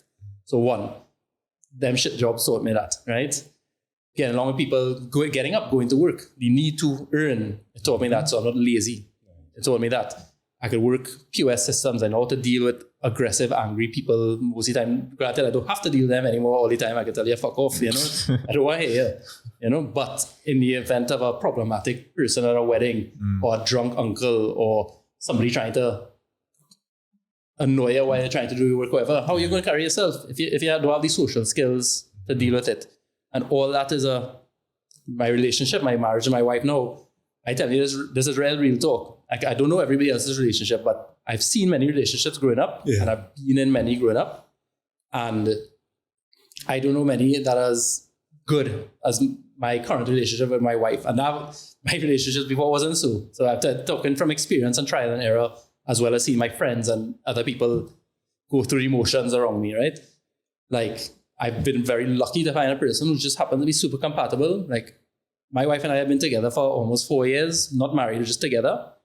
And of course, you have your little squabbles and your problems. I don't think my wife and I have ever raised our voice at each other. Like, our fights are like how monotone when you're talking. And it's like, it's crazy. Well, I just find it's real annoying when you leave the damn dishes on the ground, and passive aggressive little comments there. But there's no real fighting. There's fighting, but there's like a fucking fed up here for like the next 3 hours, Dren, you know? And don't want to watch each other in the eyes and go out to that. I've been in relationships where it's not like that at all. Mad fighting and screaming and craziness, alcohol and go help, of course. But even without it, like problematic things, one of the best things, I know plenty of men, even in my own relationships and friends around me, like a common thing in a relationship is like, you're not spending enough time with me, or you're going out to the boys again. Where I thought you were staying home with me tonight or whatever. I thought we were going to watch this. Like, that never happens. My wife is like, you're not going to go surfing with your friends today? How come you're not going to the beach today? You don't want to, why don't you go to Tobago and take that job? Like, there's never any naysay. Never like, why aren't you doing this? It's almost like, why aren't you doing this now? And we're almost always on the same page. You want to go on a European trip? I know, I like Italy too. I like Greece, okay, whatever, cool. You know, I might want to do this tour. I don't know, I'll stay home and I'll go shop. It's like, what the fuck is happening, Dreda? I questioned it. I was like, am I in love? Or like, because this doesn't feel like passionate enough now. We're not arguing enough. What's happening now, you know? That's a relation. It works. Yeah. It works. It's not, no, of course, there's problems and here and there, whatever that, but if I had to wager on longevity, anything got changed.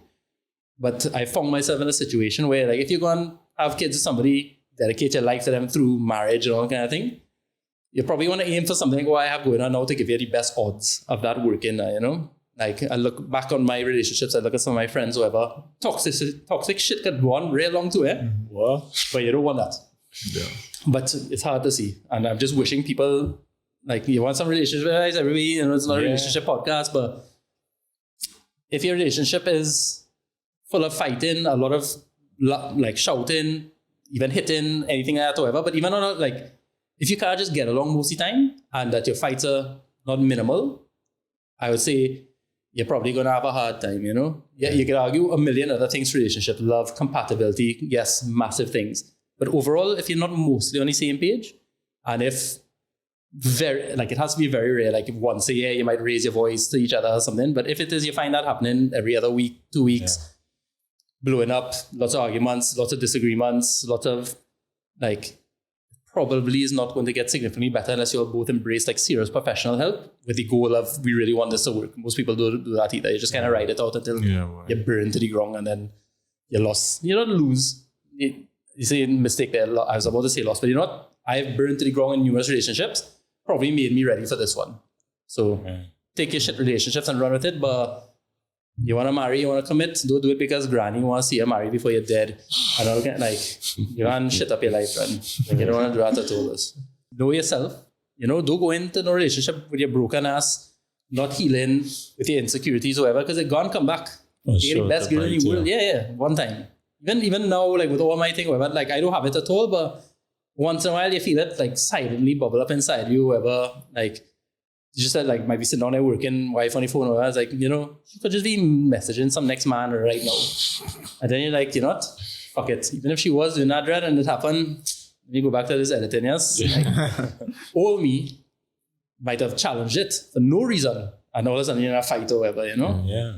And I wasn't like that growing up either. I was born out of a relationship where shit did happen. and then you build up a wall to shit happening, and then you assume you start to live with this mentality that you start to justify it. And I think like my ex at the time, I was like going to DDI parties and that kind of thing, and I done premeditating things that could go wrong, you know, like you going down there and you start to come up in metaphors, you know, if you're jumping in the water and you're bleeding around sharks, the shark going to bite you and that kind of shit and whatever, and you just basically tell them, like, somehow, some way you want to horn me, dread, you know, and I vex at that, so I just don't trust the situation. Better you stay with me, and then it comes into your control, but they still go, but then you go and you call in, like, how come you weren't responding?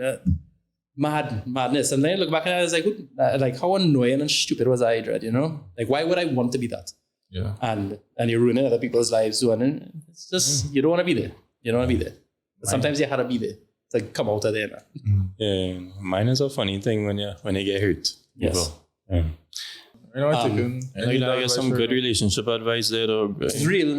Nothing in hand today in this podcast. In fact, when you all do put this out, I mean, I don't know how much people want to hear me talk or not, but everything I say, I have no shame in telling it to people real. I don't want to cover up. I want you to judge me.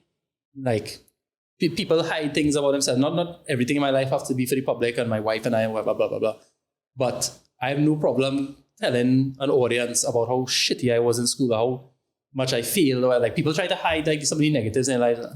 I have no shame about that, because then I'm just lying to myself. It's me trying to feel shame about myself. I am who I am, Dren, and this is what it is. I was not good in relationships. I've been real good in some. I was a shit down in school. I've succeeded. Wherever, you know, like people are always worried about saying their low moments, but that's what matters, Dren. That's what matters. You gotta come out of that. That's what makes you too. Makes you. In fact, I like those moments. You know, I would be nothing teaches you like the hard moment, like a death, a terrible relationship, a terrible friends experience, a school experience, or whatever. That's when you're going to grow the most and become the best version of yourself. When you have to claw back to being who you are now. You have to. Yeah, without that, you'll just be nothing or just very bland, you know? You need some shaking up in your life, some serious moments where you're like looking at the end of the tunnel in the darkness, like, fuck, I get back out there, you know? It's not easy. Yeah, I like how honest you are, though. I think you're the most honest podcast we had so far. I like that, though. I only know honesty, but I only know that. Trinisurfer, what you want to know? So in terms of Trinisurfer, did you have like a plan for how that entire thing was going to progress, or did you just take the opportunities as they came and then just try to run with each one? Zero planning. I didn't know. I didn't ever in my life wanted to be. I didn't even know the word content creator. I thought influencers are fucking losers and happy shows like Kim Kardashian and that kind of thing. I was like, I hate them people. Whatever. Granted, now I can look back and be like, you know what? If it works for you, go for it. Whatever. But that to me, that's what the word influencer and not content creator. Influencer is tongue in your bottom, water bottle, buy this product. Like real low substance, what I consider low substance. But to each their own is what I know now. But yes, you are correct. I kept pushing. I didn't want to be famous. I didn't want to be cool or anything like that, whatever. I did enjoy. Nobody doesn't like a compliment here and there, you know? Like when people kept saying, you're so good at photography, your pictures are cool, love your videos, whatever. It is motivation. Yeah. I do post my shit on Instagram, even from the earlies, because, yeah, you could do, people like do it because you love it. Well, I do love it, but you hear it to get like some love and feedback. Like, it's like making a podcast. Like, I don't want nobody to hear this but me. Why? Why would I keep this all to myself? You know, if people could learn and benefit and see it and appreciate it, there's nothing wrong with having like compliments in your life and feeling good, you know? You know, not to get cocky and egotistical. That's where you start a bit off. That's problematic. But walk the middle line. Alan, you're real good at photography, dog. Hey, you're real teaching me places. Thank you very much. Thank you for watching it. Thank you. I do appreciate it. I'm not like, hey, thank you, fuck off, you know? Like, it's not like that. It's without you and your king, whatever, I won't be able to earn, couldn't pay no rent, couldn't have my car. So to answer your question, no, there was no plan whatsoever. And I'm still a planless man. Your job is to showcase things that other people do for leisure, right? Like going on hikes, going to the beach, going to hotels, going out for food. And it's clear that is things that you used to do for leisure, like back in the day. Now that is your job, do you think that don't look at it the same anymore? Yes, it is changed completely. The hotels and villas and stuff, that's a new addition. I wasn't saying it, no nice hotels thing prior to Trinisurfer, but that is solely on the merit of influencer status. Like before, I would just stay by friends or like your family rent a villa or some kind of thing. That was the outdoors, yes. Now, it is my job, but that's how I treat this Trinisurfer thing. Like, it's not my job. It is a job. It makes money and it makes sense. I would do it anyway if they weren't money, maybe not so aggressively, because like to keep up with that level of output, you had to treat it like a career almost. And that is not no joke. People just think, see videos, it's good, and that I give my soul to that life, literally. You have no idea. But yes, the biggest change is, first of all, the need to create content and put out. Of course, you will now know that it's gone way beyond hikes and beaches. There's food, there's cultural aspects, there's traveling, whatever. But it's cool, it's fun, and it's nice to expand. But when I do go on hikes now, I literally have to sometimes schedule hikes with my friends and stuff where I don't bring any equipment, because now in every hike I go to, especially when it's a new spot, if I'm going to film for Trinisurfer, I spend the entire trip while my friends hiking, low angle shot, bird, flower, men swimming, men getting the water before me, walk ahead, run, catch back up. It's not a hike. It's not like embrace it. I'm not embracing. I'm not present at all. It's still cool, It's a cool job, you're hiking and whatever, but there's undeniably, there's a phone in your hand. The GoPro said like, I'm talking, and then you put away the GoPro and let me get the phone shot for the reel. And it's cool, but it's not the same vibe as when you're out there like, wait, things are real beautiful. There's no technology in my hand. And that's become very rare for me. So I have to like make it like there's times I go and literally just go on a non-content hike. Okay. And that for sure. So that's where you get your leisure from, just those. Yeah, it's still the same leisure. And I won't pretend that going on any hike, even with the phones out and that kind of thing, but there's a big element of, you reach there, your friends like diving into the fresh water and they climbing the waterfall, I trying to launch the drone. And granted, I love the footage. And luckily I care and I like footage and I like to go away, check this sick fucking drone shot of Avocado Falls, whatever. But while I was trying to get a drone in the air, building it up, like kind of thing, put it down, I'll go pack in my bag, make sure ants are crawling up, whatever. And men just doing whatever, Enjoying themselves. Yeah, they ain't studying me per se, But I have to do it. Because if I don't do it, then you're leaving nothing. And so it has changed. The photography too, Photography, I love it now. And I've grown to love weddings and people and that kind of stuff, but there's no getting away.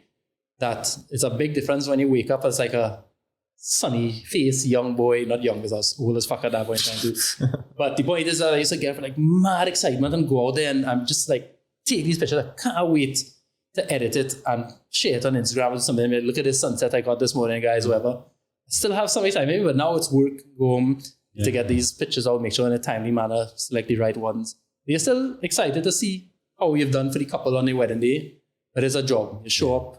It's not like, I had enough, I'm going home. Like you have to be there for the predetermined amount of time. Exactly. You have to deal with people. So it is work. That people mistake some of this social media, maybe not so much the photography side, because photographers are a job, but they feel like it's all fun and games. And a great example is the villas in Tobago, or villas anyway. Quite a few times I've had not bad conversations, but people with I've done some real luxury villas in Tobago, right? And my price for that currently is I charge 4,500 TT, and the point of that price is to make some profit. You're paying for the exposure I'm about to give you. You're paying for the work and the filming because it's YouTube video and thing, blah, blah, blah. You're paying for my boat ticket, So when you really study it at the end of it, you make no set of money off of that. But people approach you and their thinking is, I have this best villa.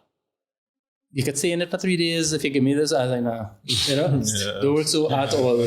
But I explained to them, I was like, you're missing one thing. First of all, I have a real life here.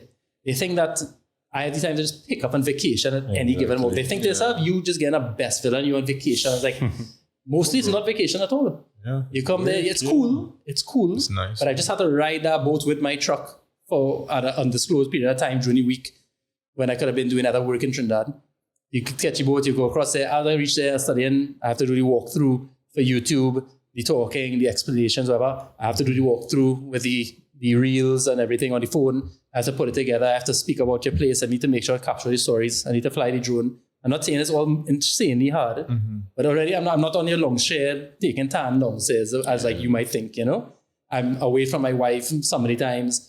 I'm not editing other people's work. I'm on your job now. So you have to let them know, like, I have to schedule in like a client. You need to pay for my services.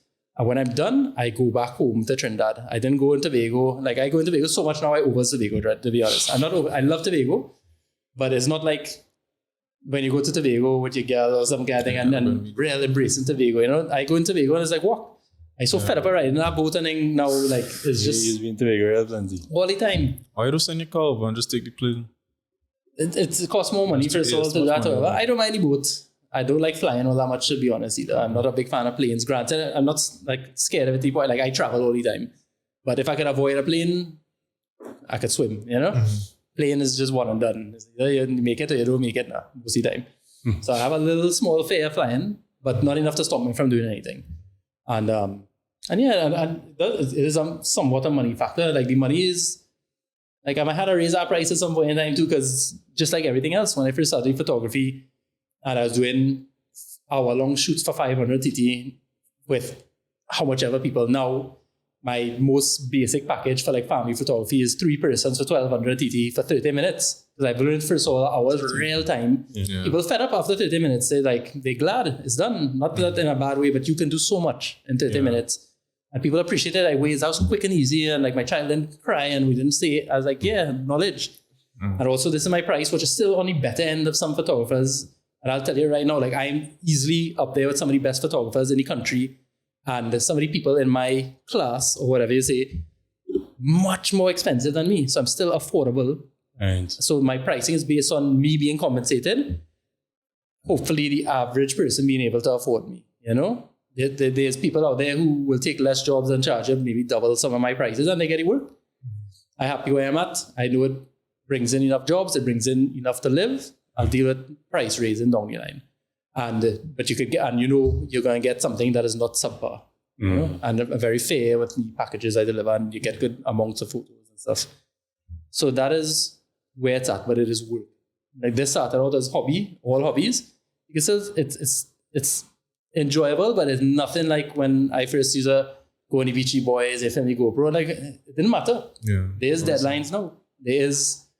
I have to earn now. There are no free thing and whatever. Like, if I don't bring home the money, then I don't pay. Yeah. I don't pay the groceries, I don't pay the rent, you don't pay your loans. Exactly. No vacations.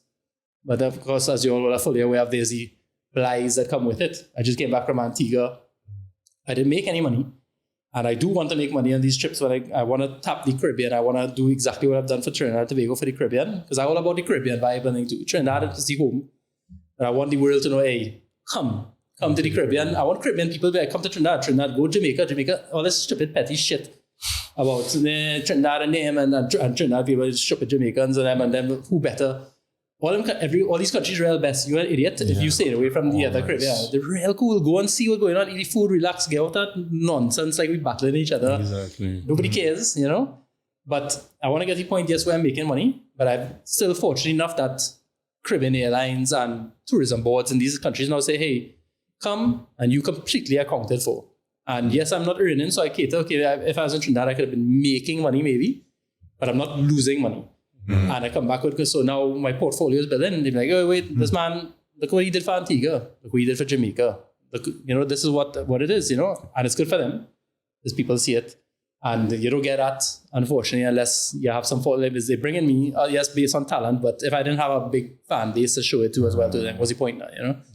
So that is, you get your blighs with a following count with content, you know?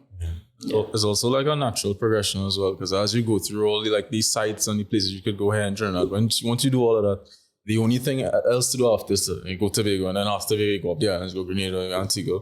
But luckily you're big enough to where those jobs make sense for you to go there. So I found it pretty nice. No, it's real nice. Don't let me ever create the impression. I mean, I'm very grateful for it, but it does come back to exactly what we even just spoke about, the villas and stuff. Like in Antigua, in Jamaica, I wasn't doing whatever I wanted to do. You follow the people's itinerary. Yes, things are cool, but sometimes you want to rest for the rest of the day. But you had to go.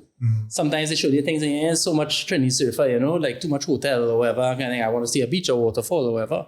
So it's not always relaxing, but petty grievances, you know. Like you ever hear Jay-Z, like in that song with Justin Timberlake, he's like, cameras flash, my eyes burn. He's like, man, that's light work, you know. Like people would die for this opportunity. You know, stop whining, you know.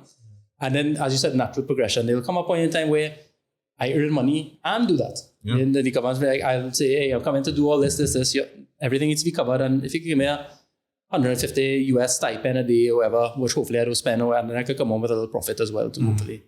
And everything is beneficial, you know. It is good. My life is very good, no doubt, you know. And I'm very grateful for it. But don't ever make the mistake of thinking everything is chill, everything is easy breezy. I could never be. This naive thought that some people have that I just in waterfalls and beaches day in, day out. Like I said, I do nothing, and I get it. You see, and I do. Sure, it looks like that. Exactly. If you're not aware. That means you're doing a good job, though. Hopefully, you know. That's what they think. But there's a reality. Like this, you get up, you have to stay home and edit some days, you know. In fact, I need to increase the amount. I've not been surfing a lot. I've not been to beaches quite a lot. COVID kind of stunted me a little bit. Granted, I have so much content that I could write out. Not that I don't do things there, but before I was at the beach 5 times a week. I was doing madness, but it was healthy. I felt great. Always in the ocean, always hiking, surfing. How could you not feel good, you know? Of course. So I'm lacking that in my life right now. But a great everything you all just said there. Yesterday itself, and my most recent post, I did a post about some bungalows in Antigua there, some nice kind of Fiji. You over the water ones? Yes. Yeah, those are real nice. A man, older fella, I don't know if it's a troll or if somebody genuinely, like somebody who's following me, he wrote, he's like, how many people do you think could even afford it? Basically started to scold me in the comments that I posted this video and that what I should have done over there is ride the ferry to Bermuda and do things that are cheaper and put more content. And my first reaction was to realize, like, yo, why don't you start a page and do all the things you want to see? And I, like, some ignorant shit like that I wanted to message now. Yeah. But I just dialed it back. I was like, brother man, listen. Everything you're saying is cool. Like, some people think I just rich and I'm like, hey, I'm going to go to Antigua and film on my money. Yeah. Don't work so. When I land, they have a literal printed itinerary with me and whoever's there. You go to the hotel that you put you in. I'm filming that hotel because that is where they put me. Right. I can't afford that hotel. This is why it's being filmed. I ate at this restaurant because they took us there. I went to this beach. I rode these buggies. This is what they had us do. It was great. And I'm sorry that you wanted me to do other things or you find you too broke to do the other things I'm showing. So am I, you know? But that is the goal there. But his ignorance is shining through to not realize that I'm not in full control. However, the dream is one day that Alan is big enough to have everybody pay for it, but bring me. Don't worry about all the other people, the entertainer, that kind of thing. Bring me. And here's my itinerary. You can have suggestions, but this is what people who follow me may want to see.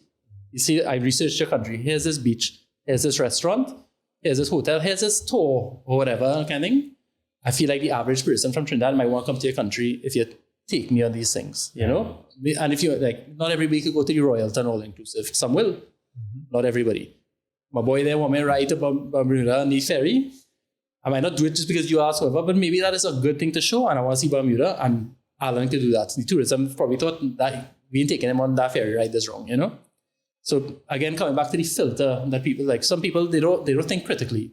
They just think like people messaging all the time, hey, review this hotel in South, review that. I'm like, you want me to just walk in there and swipe my card and review it for them and then they just benefit and I out of pocket, I broke. Exactly. Can't do that. Yeah. It have any more downsides that you didn't say already about your lifestyle and your career that people wouldn't know unless they're in your shoes? Downsides. All right, let me rack my brain. So, as we've discussed, we try not to live too much any downsides in anything. Downsides of social media in particular. I'm focused on the Trinisurfer, right? So you put the Alan Charles photography aside for the moment. Downsides is the more popular you get, the more people you have to let down regularly because you physically cannot keep up. You can't, like, right now, my DM, every day my DM is just replenished, sometimes with hearts, sometimes with in-depth questions, sometimes with haters. Very rarely. I don't get too much hate, strangely enough. But you do feel it because you have to let down people all the time. You have to get used to letting people down. It could be normal let downs. It could be like, hey, at the right time to come on your podcast, dog. You know, you might, and sometimes you don't even have the time to invest myself enough to get to know both of you that you actually had a really good idea. Sometimes you just, I might be too busy or not in the mood this morning. This may not have ever happened if you message on a different day. I might have been like, for sure. Then why feel I have the time to come on the podcast? Not because I'm big, I'm too cool, you know. Like you feel like, oh, just let me, I just want to think.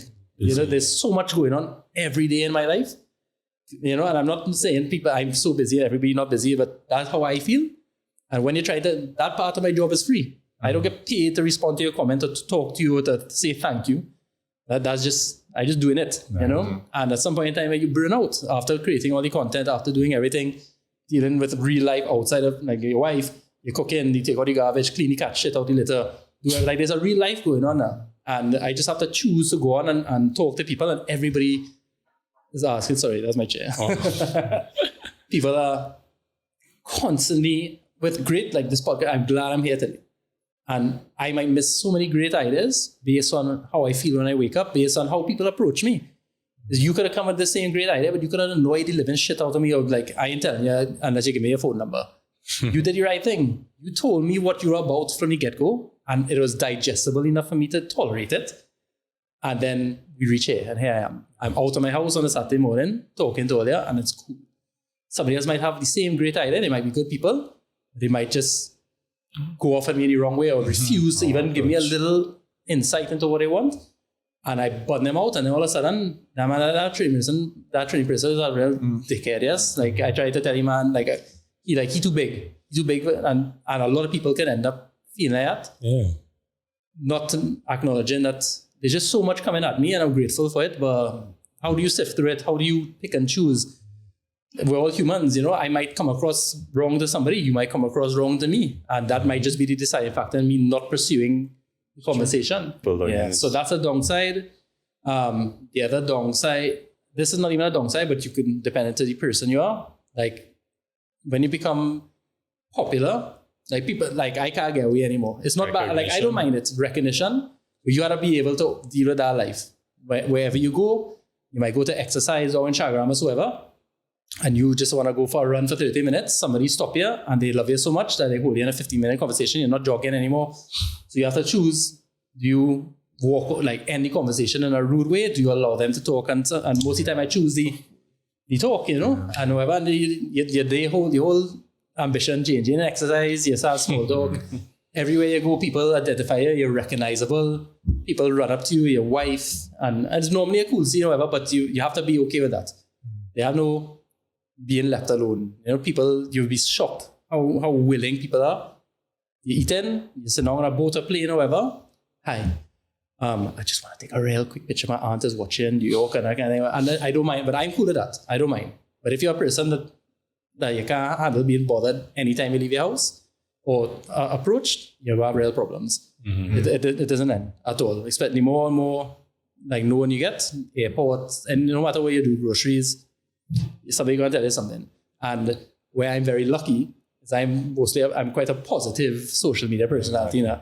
I don't bring too much hate on myself now. It's not a downside if you know how to write it. There's plenty of downsides if you're not in a mentally healthy place. Mm-hmm. If you know business about the rules, which I don't, if you're cool with popularity by force, cool, and you have to be okay with disappointing people, I think it's worse than like a normal job where, like, it sucks to, like, if you're in a position where you have to fire people and stuff. But my position sucks. Like, the thing I hate most is that people really like you, and people are real kind towards you ever, and you have to kind of beat them down right through, like, all the every day via ignoring it, and that hurts a little bit because you want everybody to, like, you want to be the person they think you are now, you know. Yes, of course. You're nice, you're such a good guy, you're doing so much whatever, and no response ever. Yeah, man, don't even take the time to respond to something to me after I spilled my heart to him. I don't even see it. Exactly. You know? There's 100,000 but they don't know that. They don't know that. And it comes back to the invasive phone calls and the weird things, whatever, is that I'm fully aware that common sense is out the window with a huge portion of the public. Not everybody's like, hey, that man just is so busy, don't have the time. It's not because whatever, like, some people sit around and hold them feelings that you never responded or you didn't care enough, you know? Sure. Yeah. What are you going to do? Move on, right? All right, guys. Well, we heading into our rapid round. We have some quick questions. Get a nice quick response. So the first thing I have for you, Alan, I want to know your favorite waterfall hike and favorite non-waterfall hike in Trinidad. Man, Stephen, your question. One time in a row. Favorite waterfall hike, favorite non-waterfall hike. My favorite waterfall hike is Zorro Falls. I like Zorro. Okay. Simply because it's super quick and easy. It's beautiful all the way. And it's my go-to take a break from life hike. Not too much effort, beauty on point, and not too far, right there in the Las Cuevas area. Mm-hmm. So I like it very much. Additional bonus to that hike is that the restaurant there, when you pay the money you have to pay, your car probably again, like it's the least likely to have your glass bust or something. So there's that. Favorite non-waterfall hike. I haven't done this in forever, but I quite like hiking up Breezy Hill behind Chancellor. Okay. As much as that's super popular and basic at this point in time too, when you get up there, So the nice, views are real nice and you feel like you get some exercise. It's right there again, convenient, There's so much you could say, but it is nice to know that you can pick up, reach somewhere in like 20 minutes, get exercise, and then the view is like outstanding, and you come down like during the sunset and you walk in the pines and that's vibes. So I like that. You're reaching up there in 20 minutes? No. So you reach into the car park. If you're living in the general area of like Port of Spain and Westing, it will take too long to get the chance of it. Yeah. No, 20 minutes. Maybe at my best, maybe like 30 minutes. Yeah. Is there anywhere in the Caribbean that you like dream of staying and like doing a review for and creating content around? Right. So I touched Jamaica was amazing, Antigua was amazing. I would like to go back and do it my way. If I was to really hit up somewhere in the Caribbean, where would be real cool way? I feel like St. Martin or somewhere had to be real sick, I think all the islands are amazing. I can't say there's a spot I wanna pinpoint. I would just like to do all. I will be real with you. When I went to Jamaica, it was not in my control, and Jamaica is a real epic country. And I feel like I ain't scratched like 1% of Jamaica, and I would like to go back and tackle it in my vision. Jamaica has good food. It's real mountainous, something like Trinidad. It has real waterfalls. I think a lot of the other islands, they don't really have too much land. It's like beaches and done. Jamaica, like Trinidad and Tobago, it has plenty inland stuff as well outside, but they have the beaches too. And the food is good. So I would say I would like to go back to Jamaica and tackle it like to the whole circumference of the country and go off and go out to the hotel and Kingston area. Yeah. Jamaica. Is that the plan though, to like kind of infiltrate all these islands and really showcase every single thing they have? That is 100% the plan. Okay, so what is your favorite unpopular beach in Trinidad and Tobago? Both. Between you both? Or No, one each? each. Okay. One each. Well, my favorite beach in Trinidad is, I think, D2. Damon's Bay 2. I like it. Interesting enough, some people living there just messaged this morning asking for assistance because apparently the concrete pathway is about to like collapse on itself. The one next to the house? Yeah, the ones that run alongside the house. You've been to D2? Yeah. Apparently it's like in bad condition. It is. I've seen it recently, however, and like they begging like the necessary people, but they ain't getting no response. So that might be a problem. I don't know what I could do to help, but anyway. But on a beautiful day with no trash, however, it's nice. It's not overpopulated. The water gets beautiful. It's shallow. It's a good vibe. I like D2. I have a like for D2. I love it. Tobago, Grange Bay, that's the bay with the seawall before Mount Irvine. So if you ever drive to Mount Irvine, it's a big long seawall. You're just passing it before you reach like the Mount Irvine area. Right. Yeah, it's called Grange. They call it lefts. Surfers call it lefts. That's the one with the reef right there that causes the wave. People, it's a very popular surfing beach now. It is popular, but you might be thinking of Mount Irvine itself. So if you can envision driving past Buku Junction, where Buku is, and there's the lights and you could go like four different ways. So if you just keep driving straight and the golf course is on your right hand and the left hand side, and then all of a sudden you pass the golf course and it comes to like a line of trees on one side and there's a man selling fruit, and all of a sudden the ocean opens out and it's just this long ass wall for a while. That is called Grange Bay. Okay. And when it's not rough, it is a real beautiful sandy spot. Like my wife and I go there. I mean, it's not. They have many special beaches in Tobago, but it's close. It's normally not crowded, and the swimming conditions are very pristine. Just be careful. They have a lot of trees on the beach, but they're mansion-area trees. Yeah, so you have to watch out for that. But Don't touch it. don't touch it. Don't let it rain on you, you know. But I really like Grange. And it's also one of my favorite surf spots as well. But even when there's no waves, my wife and I also, like, for whatever reason, the sand is nice. I think it's not too deep. You can go and, like, just chill in the water. Right. It's a nice beach. I like it. All right. If you were gonna die in 2 weeks, right? What is the plan? The plan? Yeah, what are you gonna do?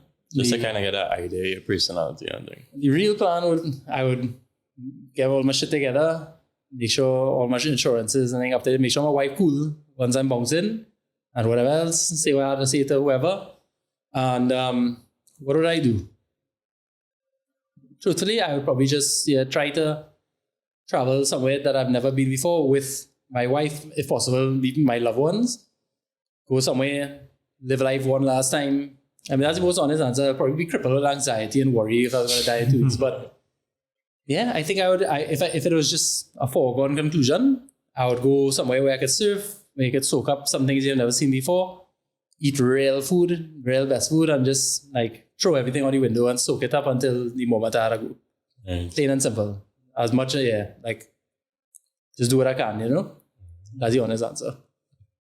I was gonna ask something about, but I mean, I don't really think you would have the answer, because like I find like a lot of people want to do things like you do, like go on hikes, but they don't really have anybody to go with, and so I was like gonna say what you think they should do, but then they could also go on those like hiking groups. Just hiking groups. But I find those hiking Get some groups better friends.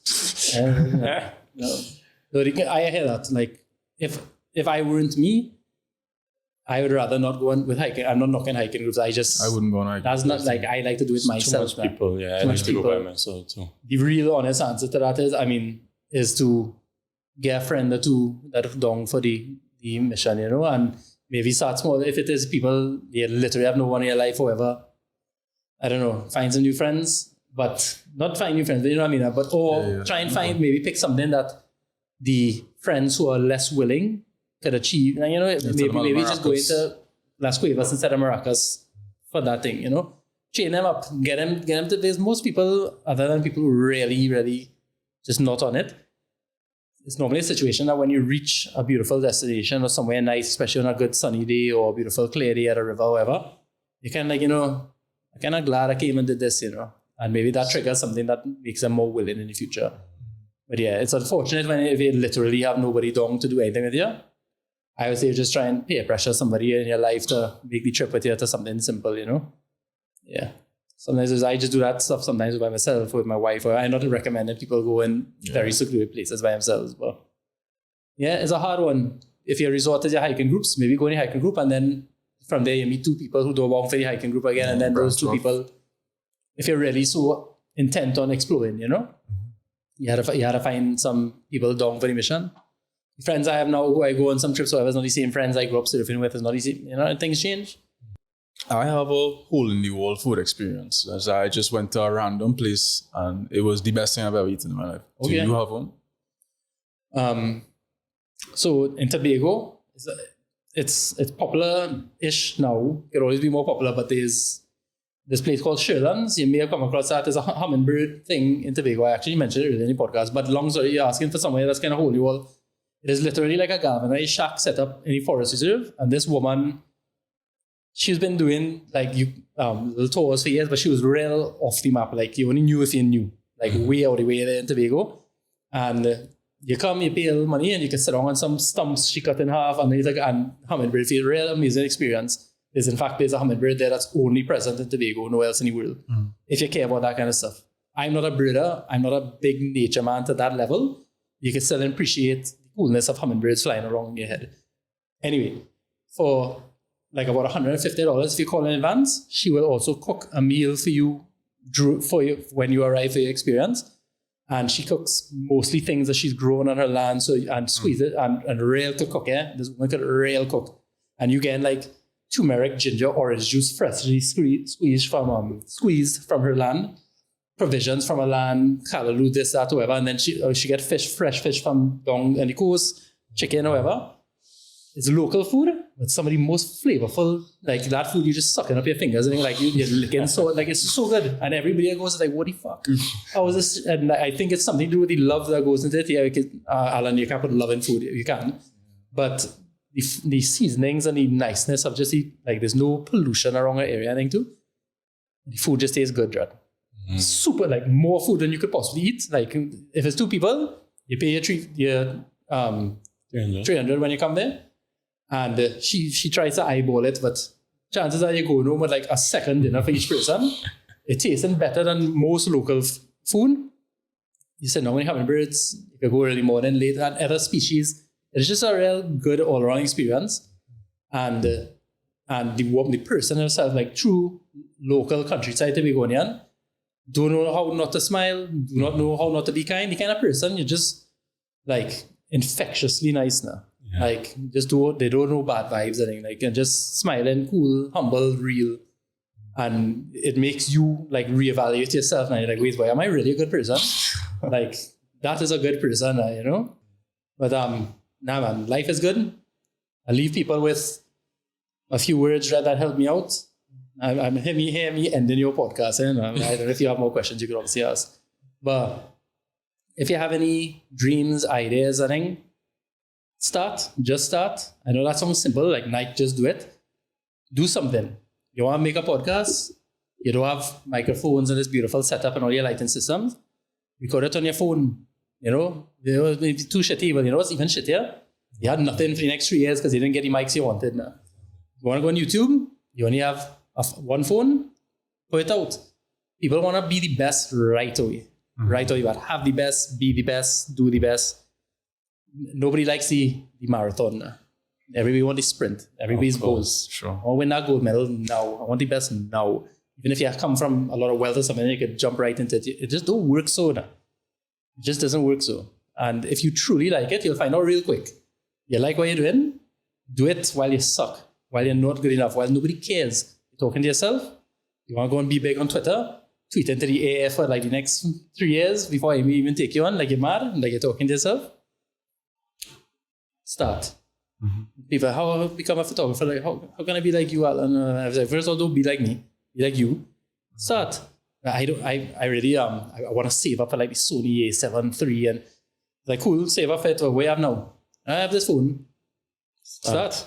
Literally. It sounds stupid, eh? Maybe not. No, that's actually good advice. Consistent. Amazing advice. And be consistent. You just said it there as well too.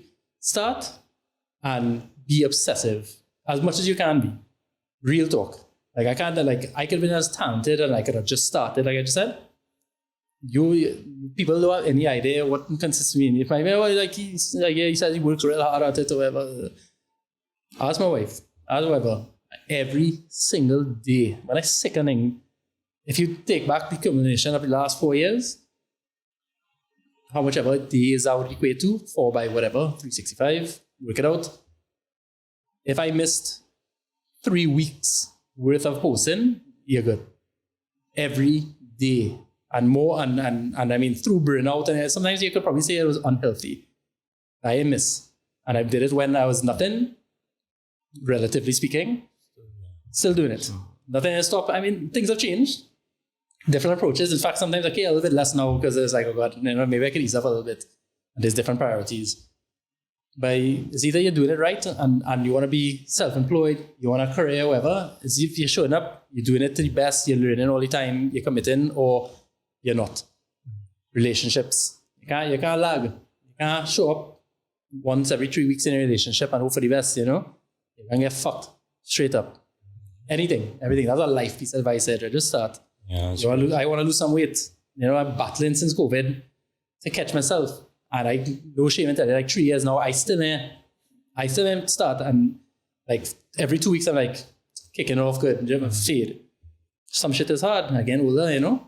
That's real. And I struggle to eat my own advice sometimes. Yeah. I don't know if there'll ever be a more raw interview than this. I don't know. That's true, huh? I really appreciate you coming on. Yeah, that's good. It's good. Sorry, I'll have to wake up before 11 a.m. I wake up early every time. As I say. I'm a big fan of you. You know, I watching you real long.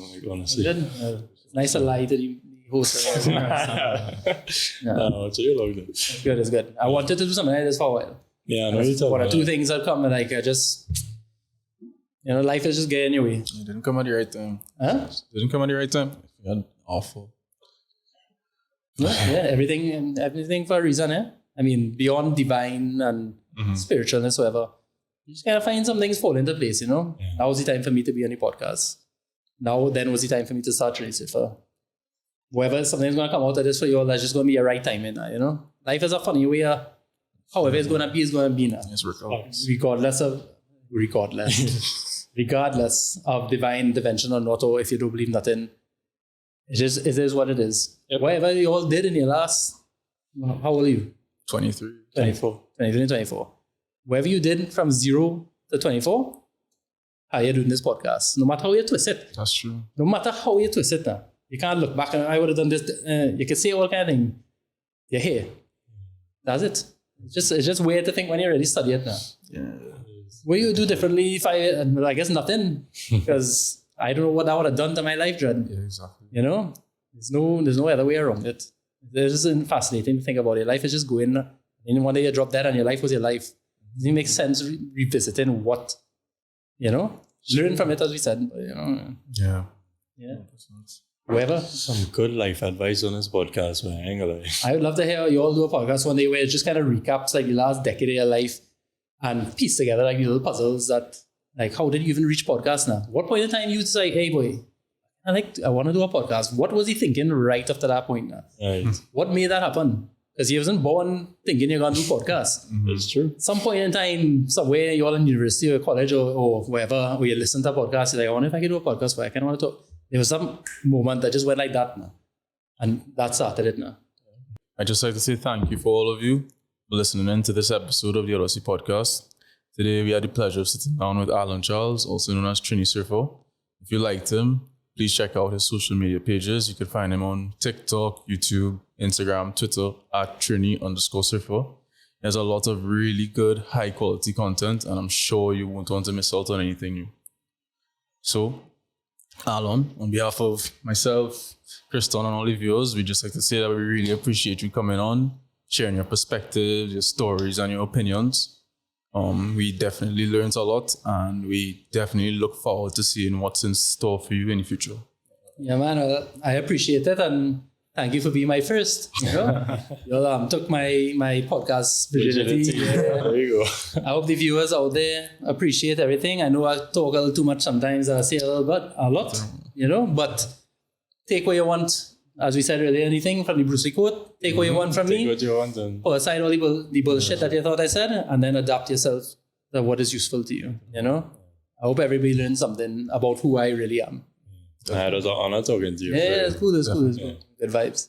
And one more time, just a huge thank you to all the viewers. Without your support, this podcast wouldn't be possible. So if you would just consider liking, commenting, and subscribing to our channel, we really appreciate it.